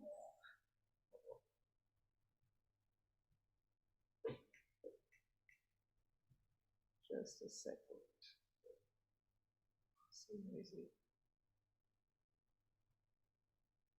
For some reason this, okay, now it's happening. Okay, sorry for that. So just a bit of background. I mean, I'm co-directing the Next Gen Cities Institute. I'm actually in the Building Civil Engineering department and work on energy efficiency, renewables, transportation, and all other sort of issues that have, of course, a direct relation to the emissions generated in cities. And we sort of set up this rather large structure at Concordia where we want to deal with the entire urban system, because I think the focus of my talk will be how to make, or what do we need to do on a local level to make change happen. And of course, renewables will play a role, especially in this SDG 7, of course. But to get things implemented in cities, you also need to involve the community to take action. And so we have a lot of people at Concordia working on very diverse aspects of from IT over artistic interventions, and of course the engineering part. So maybe we start first looking at the SDG 7. What is in there? It's access to modern energy services. It's the substantial increase of renewable shares, and then reducing consumption, meaning improving energy efficiency. I think those are the main targets, and then there's collaboration efforts internationally that are part of that goal. And if you look at the status quo first, I mean, there is a nice report, the Energy Progress Report, on this SDG of where we are, and actually the old debate, are we making progress or not? And I mean, we heard quite a few scenarios today that seem to make it really, really difficult to go where we want to go. I mean, there is some progress on several lines. I mean, if you compare the latest data with the 2010 situation, I mean, more people have access to energy, so that is one of the indicators. There is a very small increase in renewable shares, so I think the speed that we need, we are really far from it. And what you see in the renewable energy production slide, there's still a pretty high contribution of traditional biomass, which is basically cooking and heating in underdeveloped countries. And so that's still 1/3 of the population that relies on this. It's going down slowly, but the rate is not very high, as you see. And another thing I want to point out, I mean, if you look at the renewable shares, we all think that solar and wind are already doing a lot. But if you look at the source distribution, even in 2018, it's mainly pretty conventional sources. It's mainly, I mean, the old style biomass is traditional biomass, but or modern biomass for that matter, and then quite a significant share of hydropower, and actually very little happened in terms of solar and wind and other, I would call modern renewables. So this question of access to electricity, I mean, as you might imagine, the main population that still doesn't have enough access to electricity is based in Africa. And if you look at the renewable energy distribution worldwide and how it developed, I mean, there's a lot of information on here, but maybe just a few points. I mean, the sort of modern renewables, what I mentioned before, I mean, excluding the traditional burning of wood, mainly of biomass for cooking and heating, is on the increase, but the percentage levels are still pretty low in most continents. There is a slight decrease of the traditional renewables in sub-Saharan Africa, but it still plays a significant role. So the pace of change that we've been talking about is still pretty low. And I mean, there are international financial flows into increasing this renewable technology. But for a start, if you look at this over the last 10 years, it sort of fluctuates quite widely, and that already seems to indicate it's mainly sort of large projects. And if you look at what is invested in large hydro projects, that are often in the focus, and only in some years you have some solar, I mean, not just solar thermals, solar photovoltaic and wind energy investments. Money transfers basically to the least developing countries. Okay, but I want to focus on cities today because we have already more than half of the world population living in cities. In Canada, it's actually over 80%. So that's where the consumption occurs. And I would even say where more ambitious action might take place, because as you've heard before, it's really hard to go from these national targets down to real implementation. And there's many cities and many alliances, I would even say, to cooperate on the zero carbon strategies for cities. And when I first saw that slide, it's a newer alliance, it's Carbon Neutral Cities Alliance, and so Melbourne is already 100% carbon neutral in 2020. If you look it up, they basically invested or committed to carbon offset mechanisms. So it doesn't really mean that they generate on-site everything that they consume. It's really buying into offset mechanisms.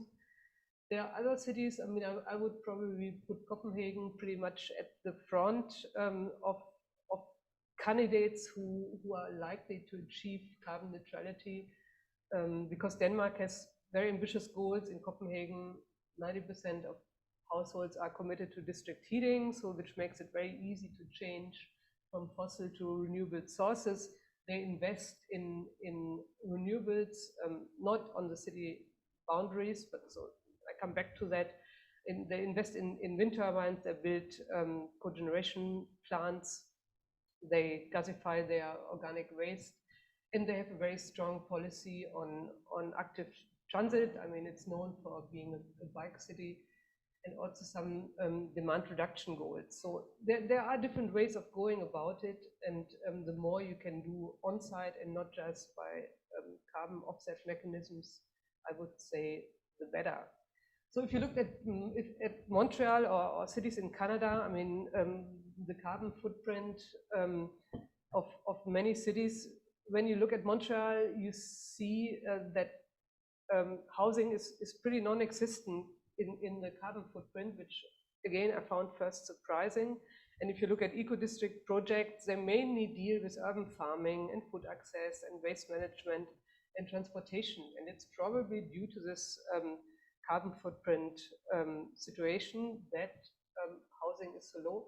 But this is of course due to the fact that buildings are often heated electrically, and the electricity is green or is has low emissions. And I want to make a short point on that, because I think we're making it a bit easy for ourselves of saying, well, in Quebec, we have less need to act because our electricity is so clean. I mean, nearly 100% hydropower, as you know.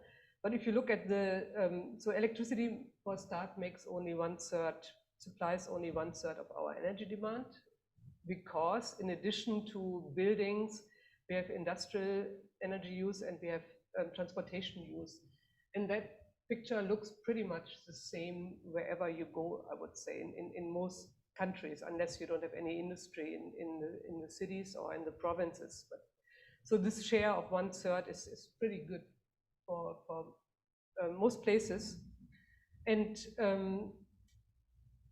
you've probably heard of the debate of electrifying both transportation and also replacing the remaining natural gas, which is mostly used for building heating, by electric uses. And then you see, okay, where do we stand? Why don't we electrify everything? If you look at the Hydro-Quebec information on current supply, I mean, here's the sort of monthly distribution of Hydro-Quebec electricity supply. It's a clear winter peak, which shows it goes into heating mainly. It doesn't have any significant electric vehicle integration yet. So all this electrification will need much more electricity, both in terms of energy and also peak power. And that's just not available. I mean, there are really limits what the hydro can do.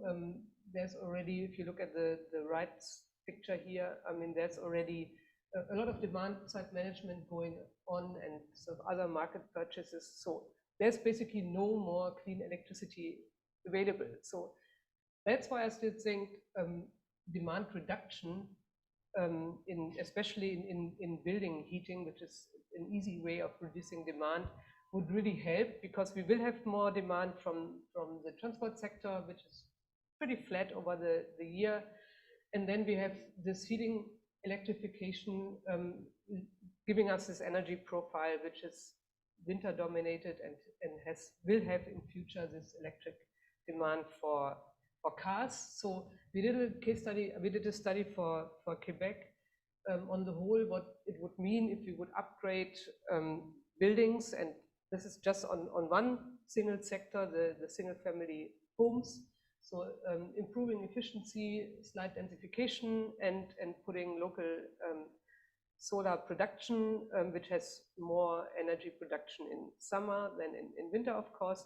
But if you combine this sort of demand reduction by efficiency measures and the renewable production, you get a available electricity that really helps with our current supply. So if you do this, I mean, if you just upgrade the single detached homes, there's quite a lot of them in Quebec, over 700,000, and put solar on the roofs. So really the most easy options to do something would lead to 50% greenhouse gas emissions and would allow it to convert 75% of these personal vehicles to electric vehicles and electrify 50% of the heating. So I'm not saying that we should just electrify all the cars. We should, of course, reduce individual car transport as well. All right, so that is one way of going. Now we're discussing zero carbon districts and what it really means. And I want to show you a bit the work we've been doing also in an International Energy Agency annex on zero carbon district. And there's still a bit of a debate of what it actually means. I mean, does it really mean you produce everything on site that you consume and don't import anything? That's the toughest situation. No import from the grid, only export, of course, because if you generate locally with solar or wind, you don't want to waste it. Or you allow a more dynamic import and export to the district, or even more flexible, say, it doesn't really matter whether you produce on-site or off-site, but you need to have a model where whatever is consumed in the district or in the city is produced by renewables. Because even the dynamic one, that's actually the current model, still wants more on-site renewables than that are equal the demand. And we actually try to model this to see really what is possible on an urban scale. So go really into the details of what can we do with the existing buildings, with the additional demand from electric vehicles. And then we can really go into depth, and would be interesting to compare with your more top-down models, how much degrowth we need or what we can actually do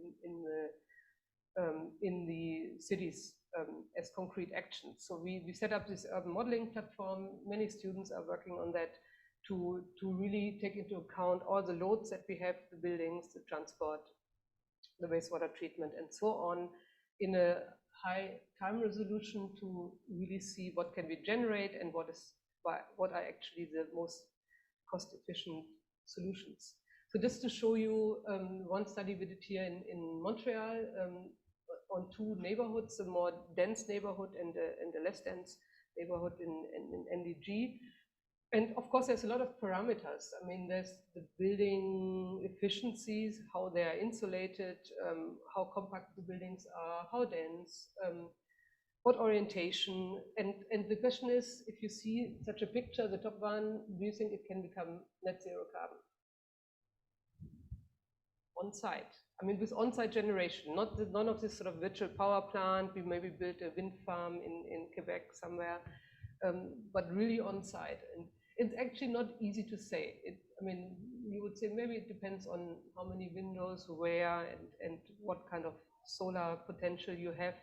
So you really need to go into detail and model building by building the energy demand, roof by roof, the potential for solar production.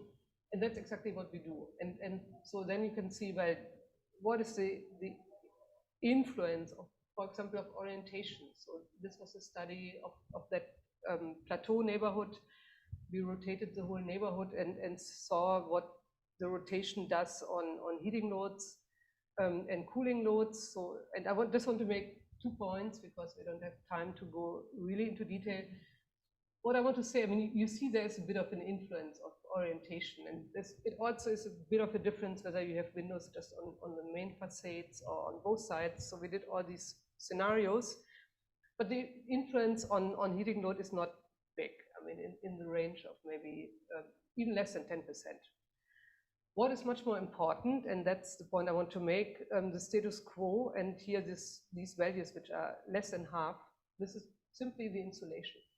So energy retrofit is totally crucial to bring demand down. And the other point I wanted to make, I mean, when the student showed that to me, she had this big impact of orientation on cooling load. So cooling, of course, solar irradiance influences cooling load, but she plotted a totally different axis from 0 to 400. So it looked very dramatic. And in the end, I told her, use the same y-axis. So 10,000 megawatt hour is the maximum. And then you see, yes, there's a strong impact of orientation, but the cooling load is so low compared to heating. I mean, we are in Montreal after all, that it's really not so important. And I think it's really important to understand the relation. What is important? And I would say efficiency standards is really the dominant factor. And this is without ventilation heat recovery. So we should maybe think about that as well. But the question was, can we get that to zero carbon? So now we know the demand, we know heating, status quo, heating, retrofitted and cooling loads. And then of course, there are other electricity loads for lighting and appliances. So then you can set up these carbon balance, you calculate the solar potential, you convert the solar irradiance that we could have on the roofs to electricity with about 15% system efficiency. And if you take the status quo, you see we have a demand that is more than double what we can produce. So there's no way for net zero if we don't improve efficiencies. Just no space on site to put enough solar.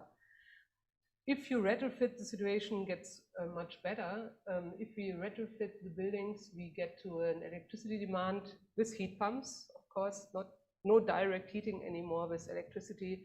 That gets at least close to our production capacity on site. It doesn't have electric vehicles in there. So that would mean we need to bring efficiency even more down, maybe to passive house standard, including ventilation heat recovery. So it's what I wanted to show is it's actually not easy to get to net zero, especially if we go to these higher densities. The other results of the low density district showed that it was a bit easier, but it really depends on density, what you can do on site. In the next 5 minutes, I just want to show you a bit a comparison of two cities, Barcelona and Montreal, of course, because that's where we are. How they break down these SDGs to a municipal strategy.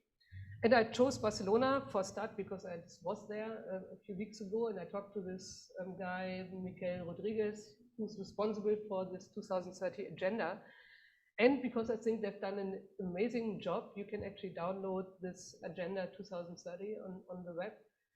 They have done an amazing job of really going through every single SDG and breaking it down into targets of the municipality. And I just show you the three that are relevant for SDG 7.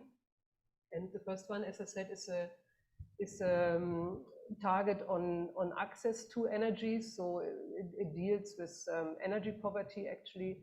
And the target was to reduce the number of households who cannot maintain comfort levels to below 3% of all inhabitants, right? So because it's, I mean, and the nice thing, what I like about this report, they started to collect municipal data over a few years at least, because there's always this saying, it's easy to set targets. I mean, Damon showed that as well, but you really need to have monitoring data in the city. Are we getting anywhere close to reaching these targets? And you know, I mean, Spain, Catalonia is not a sort of super rich country. They have a lot of poverty issues. So all the targets, especially with COVID, actually got worse. So the number of households who cannot pay the bills basically to heat is on the increase rather on the decrease. So, and for each of these targets, they have this sort of analysis of, first of all, what do we mean? What kind of data do we use? And let's look at this one here, the production of renewable energies. Exponential leap in renewable energy generation. So the reference values is pretty much what we have worldwide, 16% electricity consumed from renewable sources. much less generated locally, so 1% generated locally. And the target for 2030 is to bring up the electricity consumed from renewables. And you see already, this is more the virtual power plant concept, equal to 50%.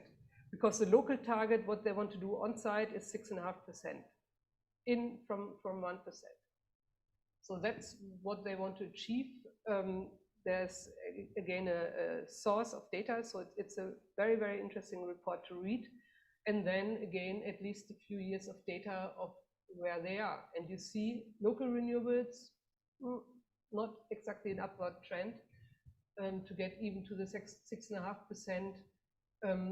And also here on the electricity consumed from renewable resources, it still varies. So that led them to decide on a municipal funded program, 50 million euros to co-finance local renewable production on multifamily buildings. And I hope we can get data and cooperate with them to see how that implementation works, because it just doesn't happen by itself. And I think if you break these things down to a local level, you can really, and monitor progress. You see where the city needs to come up with different programs to improve the situation.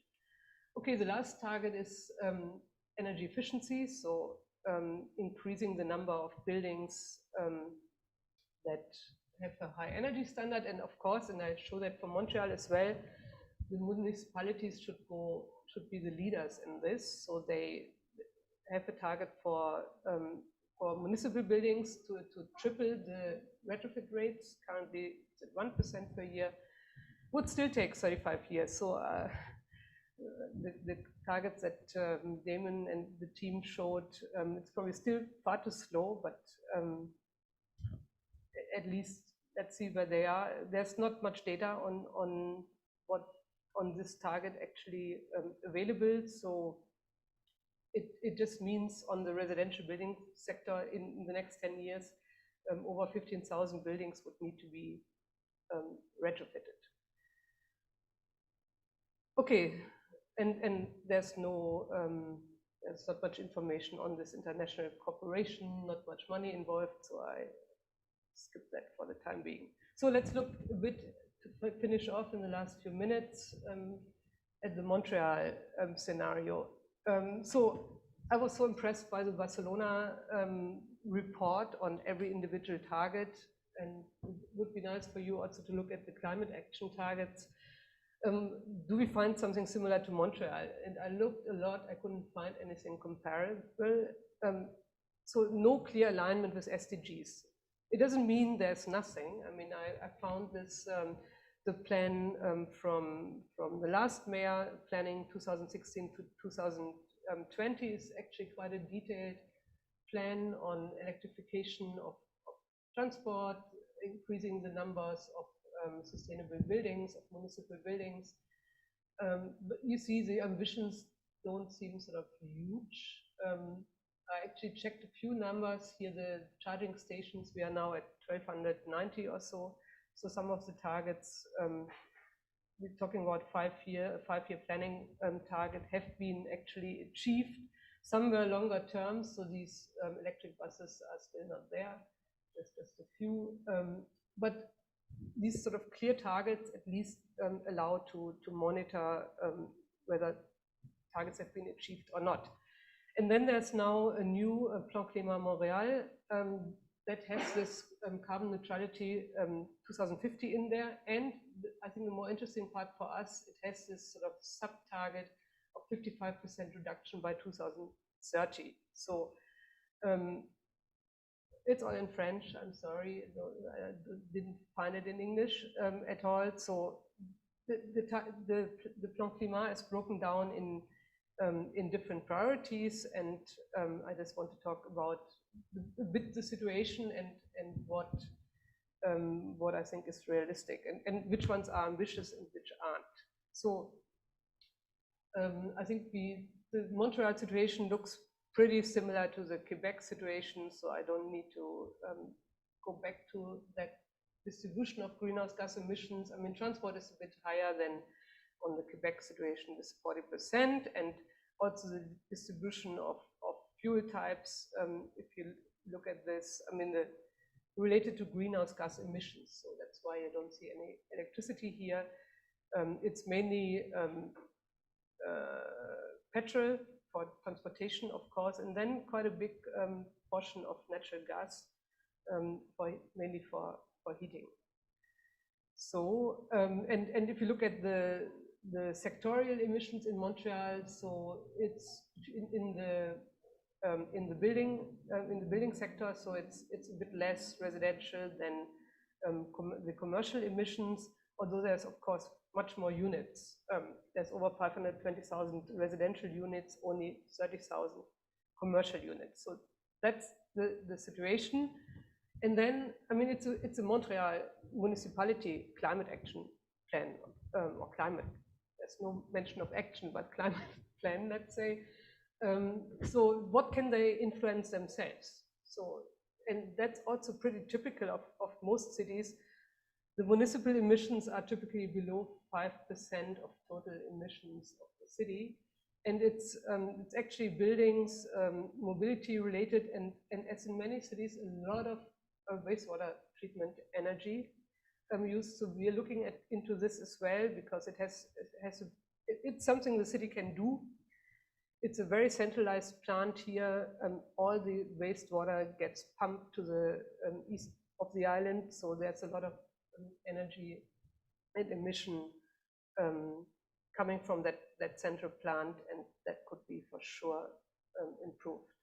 So, and to finish off my part, so what are the targets? So as I said, they're not broken down in the same nice way than Barcelona did it. No clear alignment to SDGs, but I think that's something we should be doing. And we did start on comparing these SDG alignments to city targets in the summer course, and Saram will show that in the next presentation.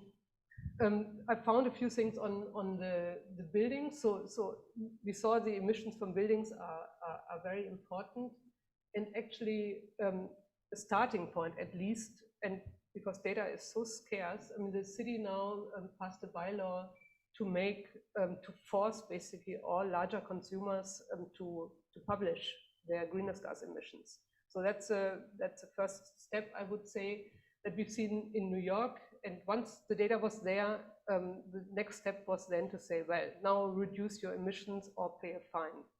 So, but unless you have the data, you can't really go to action. So I think that's a good first step to make it mandatory to disclose the emissions from the building sector. And the other thing I found quite remarkable is that the city said that they would bring their entire municipal building stock to zero carbon by 2030. I have not seen a concrete plan what exactly they intend to do, but for sure we will follow up on this and see whether they really are willing to do it. Okay, I think that's that basically summarizes what the city is planning to do and how progress should be measured. As I said, the global commitment is there. Not so much detailed goals apart from the municipal buildings. There's a goal to reduce single car usage by 25% and go to 47% electric vehicles by 2030. Whereas the sort of fossil fuel sort of commitment is rather vague, I would say, a diminishing of the consumption. All right. I think that's all from my side. Thanks for listening, and I'm happy to answer any questions.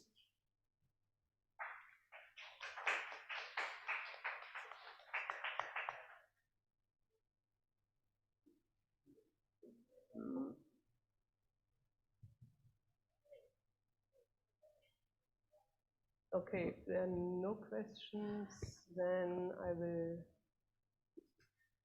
hand over to the first PhD student who's going to talk.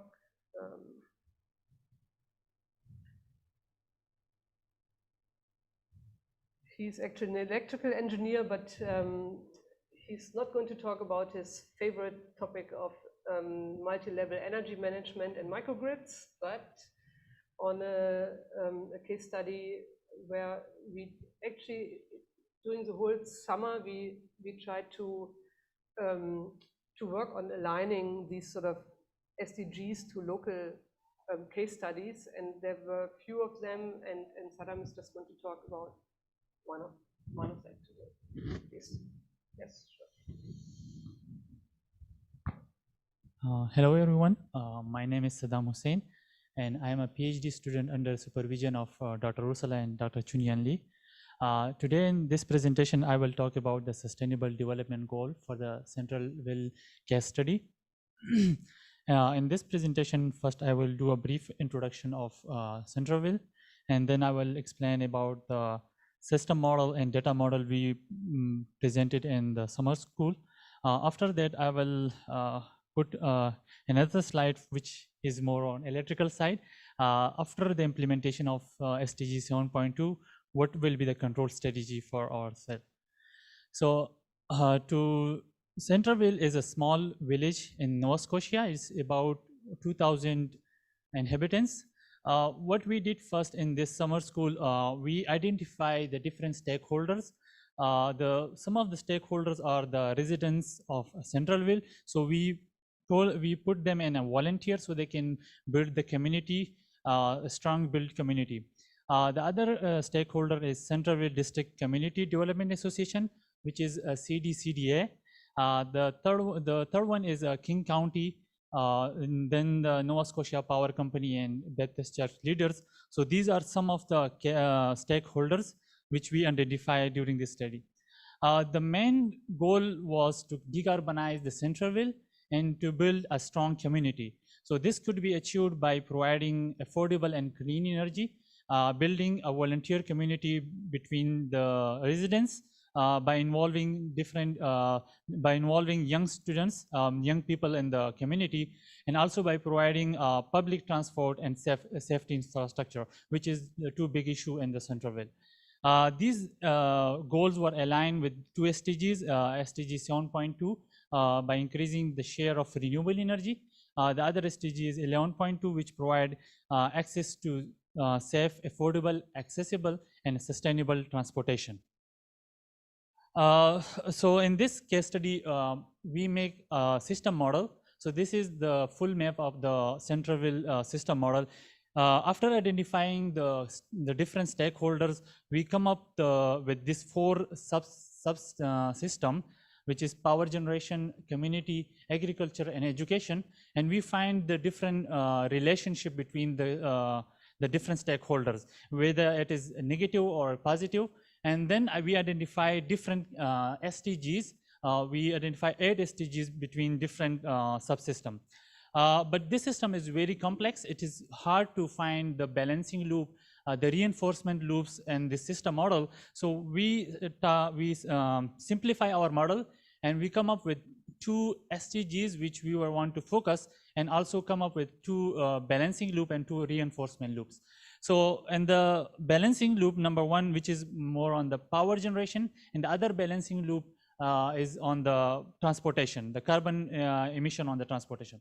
So in the balancing loop, number one, which is power generation, the Nova Scotia Power Company mostly used coal generation, which increase the carbon emission, and it will increase the air pollution, and this will reduce the life quality of the residents, and the municipality and the people will less satisfied with this life quality. To cope this issue, the power company or some corporate, they need to increase the share of renewable energy so they can reduce the intake of coal generation. So there was another issue when we interview some of the residents. They say that we don't have that much installation cost, which is very high, so they cannot install these renewable energy. So the company or the municipality, if they provide incentive or subsidize the renewable, like PV on the roofs or wind turbine, so they could install this renewable, and that will increase the renewable share at the and it will reduce the coal generation. The second balancing loop, in which there was the big issue in Nova Scotia, is that they have less public transport, which increase the private cars, and it will increase the oil consumption, and they need to transport the oil from the other neighborhoods, and it will increase the carbon emission.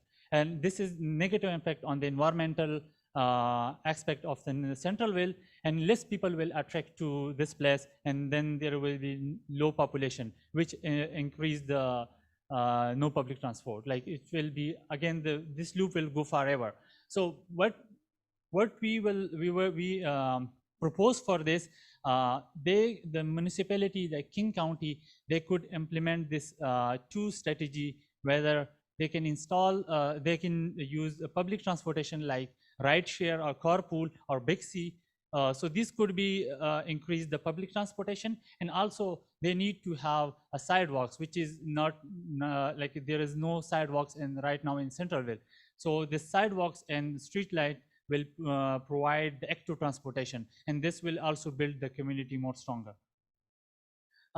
In this slide, this is the data model of a residential sector, because Centralville, the community is more residential. So this data model is a high level. So it's in home, they could have like different entities, either electric water heater, EV, battery storage system, and PV. So in each entity could be either like there is a relationship between like from 1 to 0. It means that either you have electric vehicle or not, and also this home connected to the distribution network, which is like 1 to steric. So steric means 1 to many. So the distribution network connected to different homes. So this is the high level data model, which I think Saeed will explain more in detail. This is the zoom in model of the data model, which we create. In each entity, we have subclasses, and these classes, because this is one small block in our urban environment, urban data modeling. So this is the different classes which we have in our urban platform. So after, like, this slide is more related to electrical side, which I'm currently working on. After implementation of 7.2 SDG indicator, we will have more, and right now we have like PV, wind turbine as a renewable resources. We call it in electrical terminology distribution energy resources. And this will impact our network, our power system on the basis, because it will have more bidirectional communication between the homes and the grid, and also these homes will, these consumer will become prosumer, which can consume and produce electricity. So this will make the network more complex. So what we propose, one of our paper which we published, this architecture, we call it multi-level energy management system. So in this multi-level energy management system, each homes have their own optimization, and then they connect to the grid by using another optimization. So these are a multi-level energy management system which can cope this issue. So this is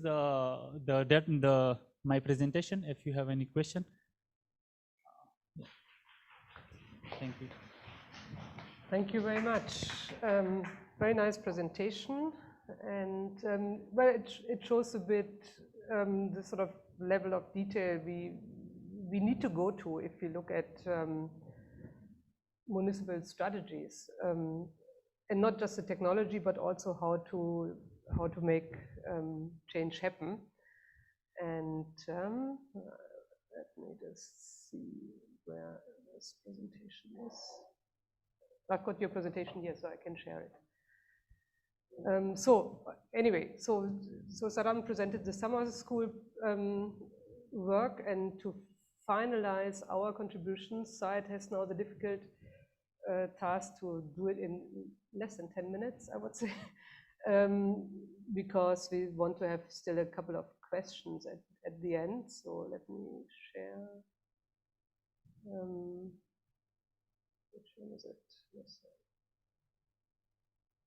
The screen again. So, all right, go ahead.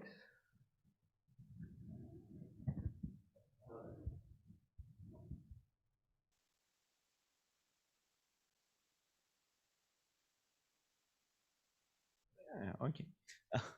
Hello, everyone. My name is Saeed Ranjwar. I'm finishing my second year as a PhD student in Building Engineering Department under supervision of Professor Eicker. Today, I'm going to talk about renewable energy system modeling and the role of data modeling in the design process.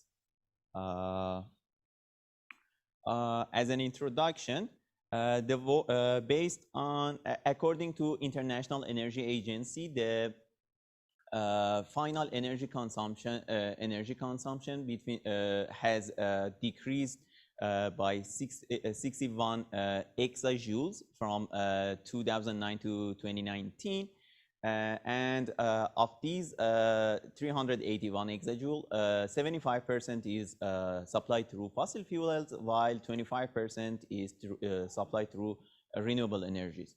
And it should be mentioned that energy sector has the highest share in worldwide emissions, and this value is gonna increase from 13.18 billion tons of equivalent oil in 2016 to 19.3 billion tons of equivalent oil in 2030 by IEA predictions. First of all, what is an energy system? According to based on an intergovernmental panel on climate change definition, energy system is any system that comprises all components related to the production, conversion, delivery, and use of energy. I don't want to spend much time on energy system and sustainable development goals. All things have been mentioned before by Professor Eicker and others. So why we should move toward renewable energies? First of all, the first reason is reducing emissions and air pollution. The second reason is oil price is fluctuating every time, and also global warming and economic development are the other reasons that we should consider moving toward a renewable future. And the other reason is that for any nation, it's not secure that you depend only on one source of energy. So you should increase the local generation. There are different types of renewable energy sources.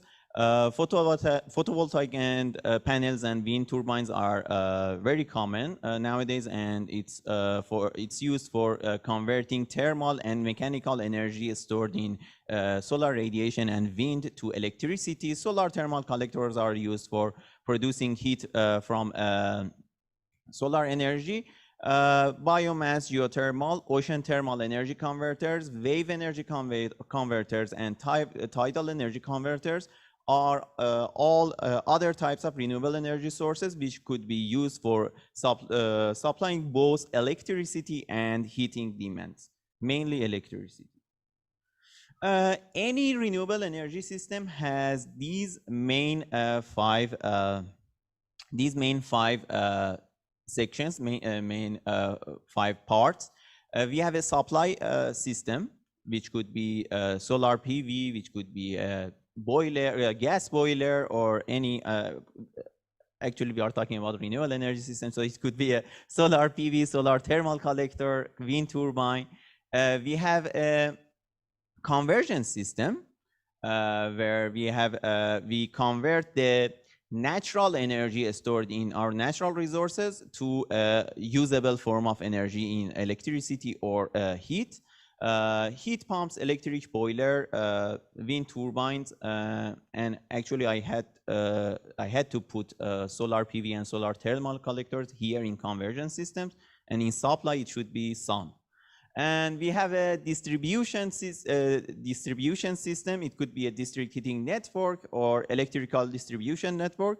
And any renewable energy system needs a storage system, either electrical, chemical, or thermal.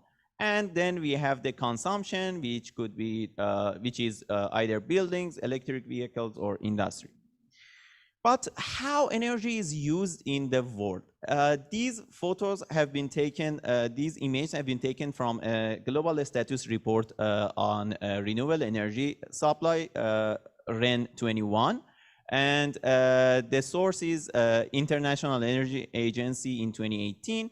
As you see, most of the energy consumed in the world is used for supplying heat and cooling or thermal energy. 17% of the energy used worldwide is used for supplying electricity or power.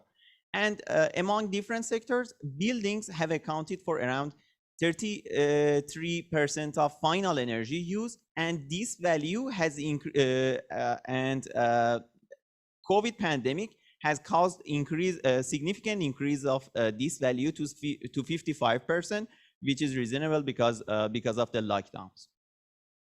And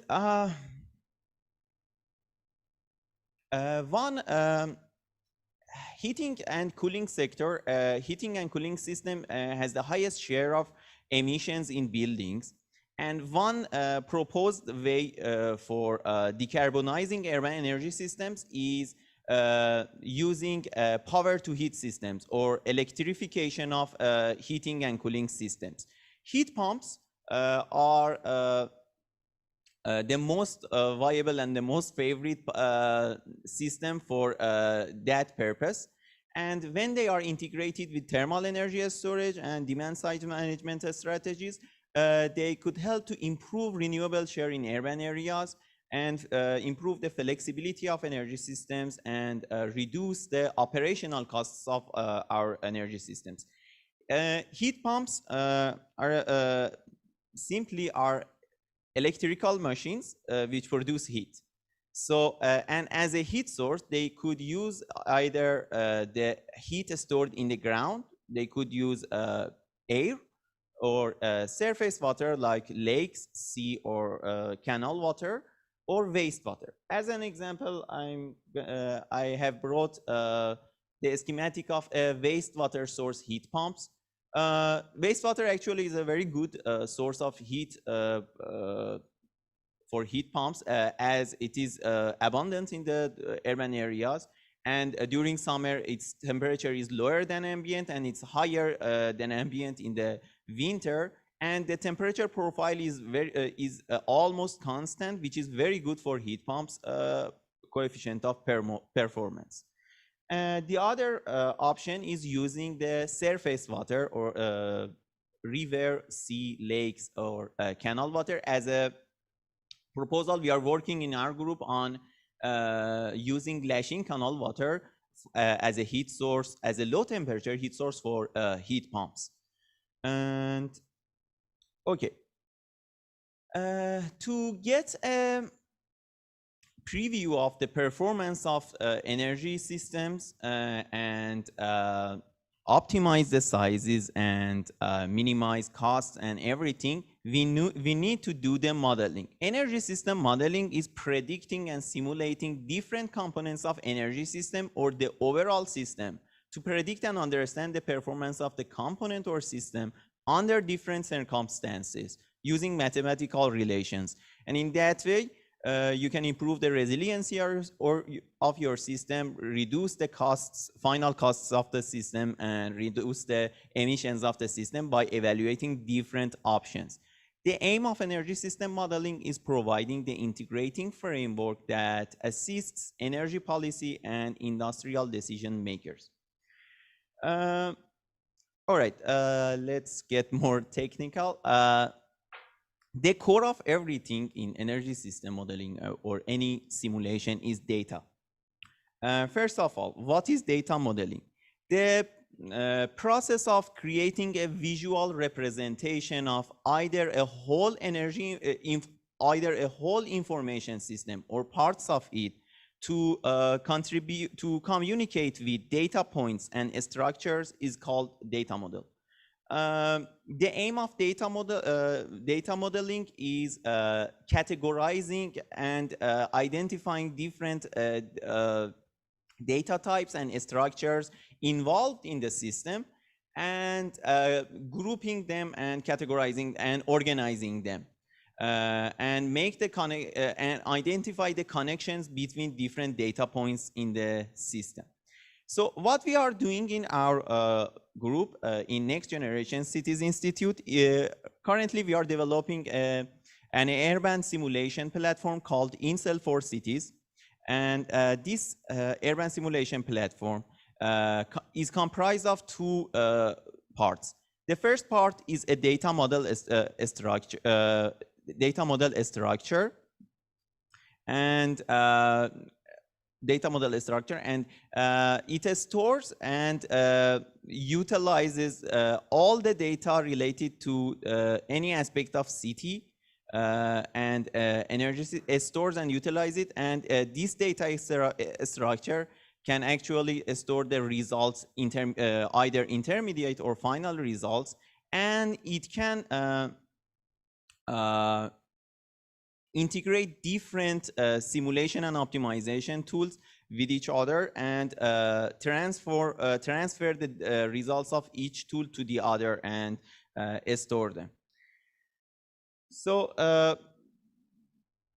CityGML is a standardized 3D city data model, which is developed by Open Geospatial Consortium, and it includes numerous modules representing each aspect of the city. And in our own data structure, we use different data provided by CityGML. And it is a very powerful tool for storing and communicating a large amount of visual and geographic information and semantic information. One good point of CityGML is its specific application domain extensions, which enables the user to add any data structure that he or she wants to the previous standard model. One of the there is an extension module named Energy ID in CityGML, which has these four main modules focusing on different aspects of energy consumption in urban areas. One is urban areas and buildings, occupant behavior, material and construction of buildings, energy use and system, and building physics. My main focus is on the energy use and system, and this module contains a library of different energy forms, different energy systems like conversion systems, distribution, and storage. And this can be used to realize energy demand and supply analysis and calculates CO2 emissions, and primary energy balances can be calculated, which could be used to design positive energy districts. How a data model is created. First, your use case model, which is it occupancy behavior, is it energy system modeling, it is defined.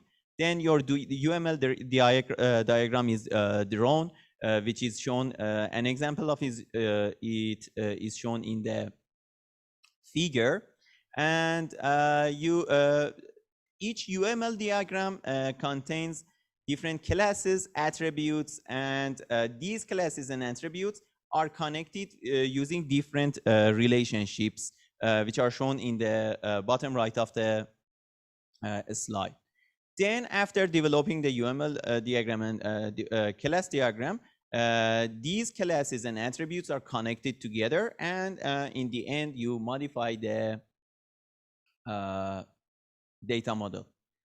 As an example, how energy system data modeling and energy system modeling are integrated with each other. First of all, you should do your problem statement. Then for that problem, you should see what type of data you need for solving the problem. For example, if your problem is supplying the heating demand of a building, so the data you need is that, okay, do you need any renewable source for heating? What is gonna be your auxiliary fuel? Do you have thermal storage or not? And all of these data have sub-data. For example, the type of storage, the source of heat pump, and these data are all needed, and we should categorize them. Then based on the governing mathematical equations, you will define that how this data will be used to solve the problem. And then you use a identify simulation engine, and using an algorithm like the one that I've shown on the right side of the slide, you will size and optimize your energy system. Then after that, you identify the data sources and types needed by the simulation engine, and structure the data needed by the simulation model. Here is an example of data model for energy systems. We have different attributes for energy systems, like the year of installation, the system configuration, and then we have a class for district heating networks, which is connected to energy systems. And the district heating network itself has different classes and different attributes connected to it. So one of the attributes for energy system class is the energy system configuration, which is the way the different components are connected together, like the examples shown on the slide. Here, there is another class named energy system component, which is our energy system library. This library includes contains different data about all the components available for energy systems, like CHPs, heat pumps, and it includes a class for manufacturers. And this library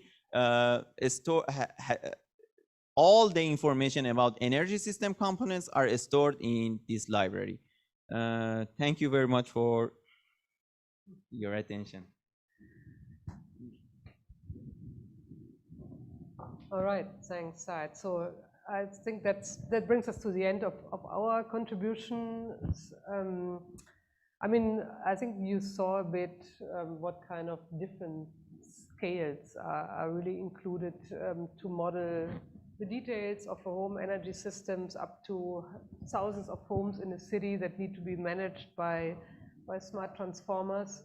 So in the end, this whole idea of an urban platform and data modeling sort of really is meant to bring these different domains together. And we're also thinking more of global level carbon emissions. So I hope we can in future bring this sort of more top-down scale of Damon's group and ours that comes bottom up together, because in the end we need to meet.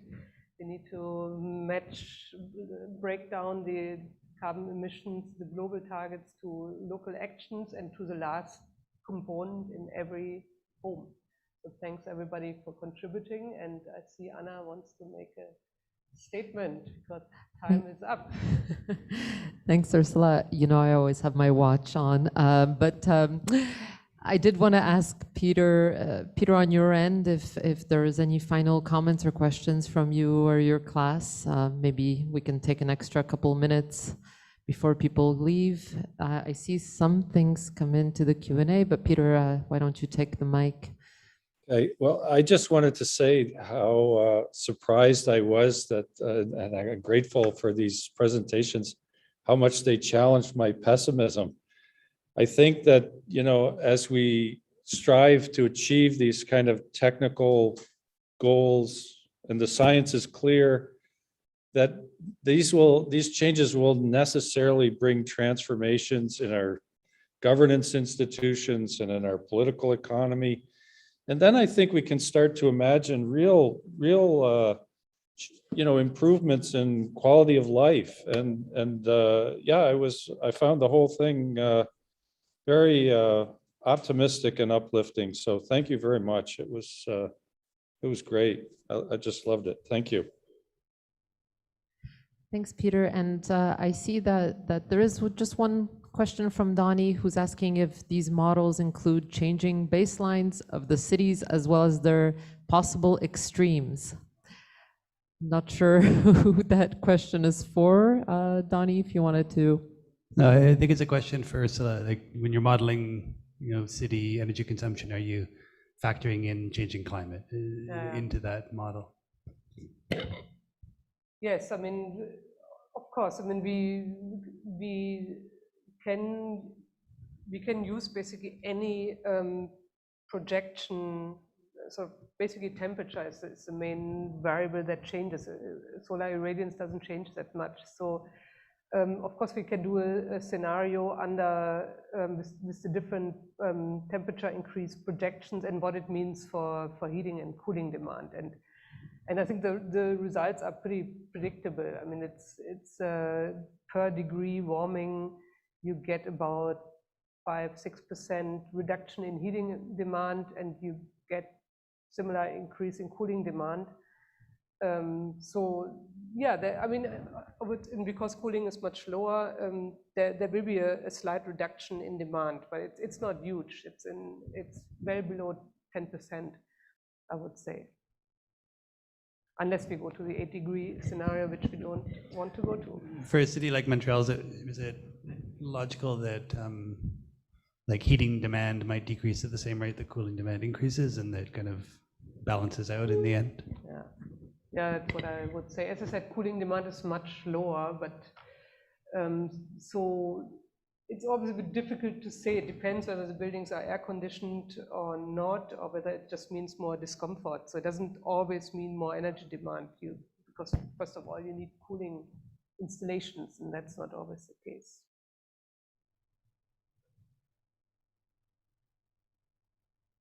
But I mean, if I may, I mean, the presentation I found really intriguing was about the degrowth scenarios, and I'm not sure that I fully understood the limitations of why we couldn't just build more renewables. Is that financial? Is it more a practical argument that there's not enough capital that can be mobilized, or is there more to it than just a practical financing argument? Etienne, are you still on the call?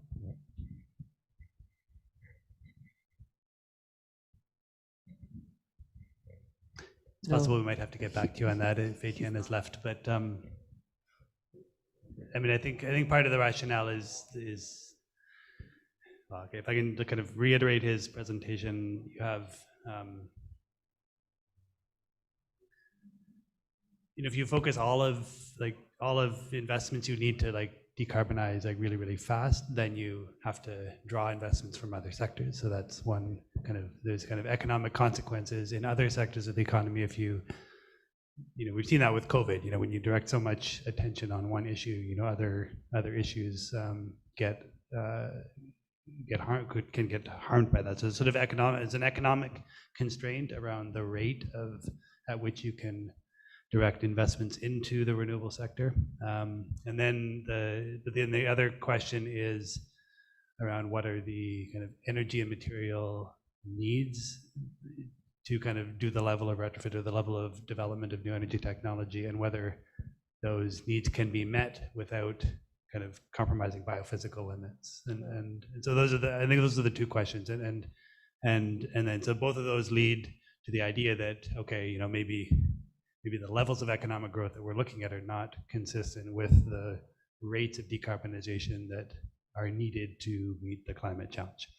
And so then if you come to that conclusion, then there are other economic models, other economic scenarios that you can evoke that don't necessarily rely on economic growth in order to meet those needs. So I think that's the general answer, but maybe we can pick this up with Etienne at some other time in the future.